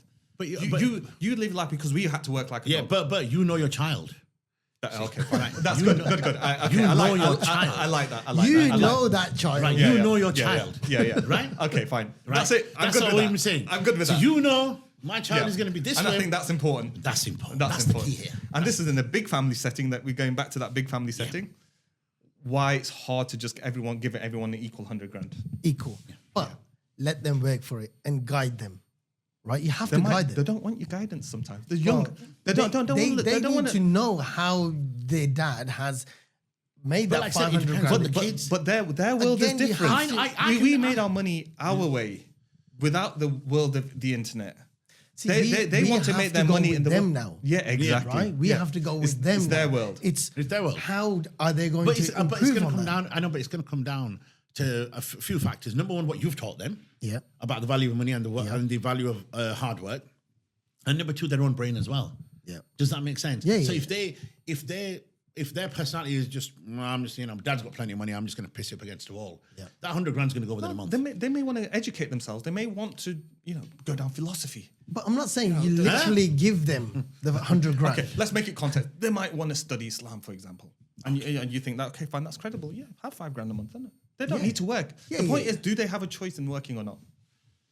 I Just because we grinded, they have to grind? No. Because it's that That's era not- is finished now. It's finished. For me, it's about quality of life. Right now, Quality what of I'm life, saying okay. is like, if I'm going to give my kid $5,000 Yeah. and he's going to wake up at 2:00 in the afternoon and not get changed till 4, and then roll up a joint and have that and smoke it till 7, and he's going to have a bit of dinner and he's going back to sleep. And then you're going to join him. Right. Well, I've already done that. What I'm saying is, why am I going to give him $5,000 a month? Yeah. But if I'm going to give him $5,000 a month and he's like, you know what, I don't have to work, but I'm going to do other things. Yeah, yeah. Right. I'm going to go out, I'm going to do charity work, or I'm going to, help the homeless. I'm going to do this. Yeah. Then it's completely different. So again, I don't think money. This is what I keep saying Yeah. to you guys. I don't think money is the main thing. Yeah. It's the child and what they're going to do and how well you know them. Simple as that. I think the noises I'm hearing is that they want money, but they're seeing the money. How did you make so much money? Okay, I've got an idea. Go I've on. got an idea. So each child has 100 grand, Yeah. right? They don't actually get 100 grand. I invest 100 grand. They present ideas, Yeah. and I say, all right, you know what? That sounds good. It's 50 grand. They've done their maths or, with an account or whatever it is. This is the investment they need. So their part is 100 grand. Now 50 grand's gone. Go do your thing. Make it happen. Right? So Let's basically, see you're what like you've Alan got. Sugar Yeah, I'll let you. Yeah. or a And then- Pakistani version. Yeah, a Pakistani, a better looking version. Like, maybe. Alan And Genie same or thing, something. right? And then do it that way rather than just going 100 grand of cash, do whatever you like. No, have a bit more. Okay, I come think up you with have ideas, to, do I something. know, but But thing is- that's being you're basically effectively telling them to be proactive. Of course, they have to. Which Otherwise, is good. That's you what ain't I'm getting saying. shit. Rather than kind of saying, listen, here's a bunch of money. Let's see if you can do something. Yeah. So you're kind of doing it this way. You're doing it the other way. Going, actually, you tell me what you can do, then I'm going to give you the money. Yeah, your part is yes, 100 yeah. grand. So you've got 100 You grand. got 100 grand. But the young kids and the young adults, they actually want the ideas. They don't have the ideas. And then they haven't got and you can teach them how to understand money, business, selling, things like this, like anything you could maybe pick up from a business school. Yeah. But for them to actually have the concentration, focus, discipline to pick up that up every single day. So in my early years, when I was working from home was a thing back in 2004. I did it, but my discipline was that, okay, fine, I'm no longer working in London. I'm getting up, I'm getting changed into my work clothes, and I'm going to my bedroom to do the work on a 9 to 5. And that was the discipline I created from home from day one. Literally finished, moved from London to Leicester on the Friday, set to my office on Saturday, Sunday. Monday, I was back at my desk, 9:30, phone on, computer on, boom. Like nothing changed. Yeah. That discipline is hard for the younger generation is. because We are of the talking distractions and the But I shorter think attention spans and let's things not- like that. When they start to see it, There's a lot of youngsters who are actually doing that, to be fair. that's Let's good. not That's let's nice not, to hear. let's Yeah, not that's say nice to all hear. of them are No, like no, that. no, that's good to hear. I've come across a It's lot just of there's nice so to much hear. young noise. entrepreneurs doing different Yeah. things, trying different things. But there's so much background noise now, though. There There's is so much because background of noise. social media, but Yeah. that's the life now. That's where everyone's making money. So No, perceived making money. Some are making money. some people are making money. Yeah, Some absolutely. people are yeah, making money. absolutely, They're yeah. selling things on Yeah. social media, Yeah. and Yeah, which well, it's a different. works. Let's put it say, there's more ways to make money now than there was 20 years ago. absolutely 100%. But there's so You much more shouldn't noise have as any well. an excuse to be broke in this day and age. You've got AI. You can You do got everything. all sorts of You got things everything. with AI. and you Not can saying make it's a lot of easy. I'm not. No, it's not- never easy. Not It's for- never easy. And that's No. what people need to understand. It's not easy and it's not quick. For, No, for it the takes for the time. most No, there's part. no For the overnight most And money I part. think that's where, if your parents are business people, Yeah, we they can need to kind of guide them help to them that. and guide them and say, Yeah, look, it's going to absolutely. take you 12 months or 18 months to Yeah. kind of really see some return. or Yeah, whatever. absolutely. I wouldn't You even gotta say have that. We patience. just get into the dailies of it Yeah. and got setting up. The target is actually, okay, fine, let's get this to market. Let's have a look at this. Let's move this forward. And you present it like that. You don't think it in time scales because And 12, another thing- 12 months is too long for a young and, brain and, to and develop. another thing is, I think we should, as parents, never mock their ideas. No. No, you can't do that. Look You at really- it, no, be Because it's critical. come from somewhere. Yeah, of course. Does that make Because then sense? he's gonna come once, twice, Yeah. third time he's gonna be like, oh, forget that. Yeah, That yeah. doesn't listen. Yeah, they're always going Yeah, to say not no. interested. To me. They're always Yeah. going to say no. So what's the point? Criticize it properly. Well, I think it's about, what me and him always say when we think about anything in terms of life, business, even going on holidays and stuff, go until you hit the wall. You know what I mean? You carry on going until you hit that brick wall and you go, like sometimes I'll have an idea and I'll come to him and I'll go, up, and then he'll ask me a question. I'll think, I can't get past that question. Right, leave that, move on to the next one. Move on to the next one. Yeah. So I think that's what it is with kids. Even my kids come to me and say, oh, what about this, that? And I'm right, think it through, hit the wall, move on. Once I finish burning a business on paper, then it's either left me with challenges which need to be tackled in order to make that business successful. And if I get to that point, then we know we've got a business. And trust me, exactly, he knows yeah. how to burn shit on paper. Oh my God, you don't want to get him to the wrong side of it business-wise. He So- knows how to burn it. Guys, before we finish off this amazing conversation, I've got three final rapid fire questions Oh, no. for both of you. Oh, no. Right, so one question for both of you, okay? Go for it. So one financial mistake that ruins families. Spending before you've got it. Making money the center of the family. Okay, that very nice. Both I like those both answers. I think I need to change my. I need to have a word with your little one. I need to have a word with my wife. finished. We might take our headphones off and put the mics down. But So, one thing couples must discuss earlier. life plan. That's very broad, though, isn't it? Life plan. What do you Okay. mean? Like, I would discuss what are your short-term objectives from money. Do you want to buy a house? Are you okay with living with parents? so you're talking just about finances, or Either way, whatever. so? What are the first things that they should discuss? Yeah. From your point of view and from your point of view. I think values is the most important thing. Basically, are But they heading- values doesn't pay bills. No. I'm saying values is about. It doesn't provide lifestyle. No, I know. But what I'm saying is values is about longevity, Yeah. right?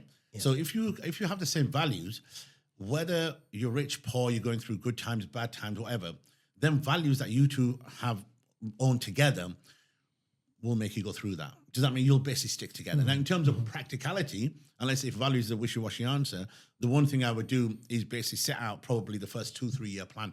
Pretty much what he said, Jab was saying. And I'll say common goal. Common goal, because yeah, you need to be aligned. Because you need to be thinking if about the 20 same years thing. of mine just taught me anything, is that because I share, I would say 99% of the values that my wife shares.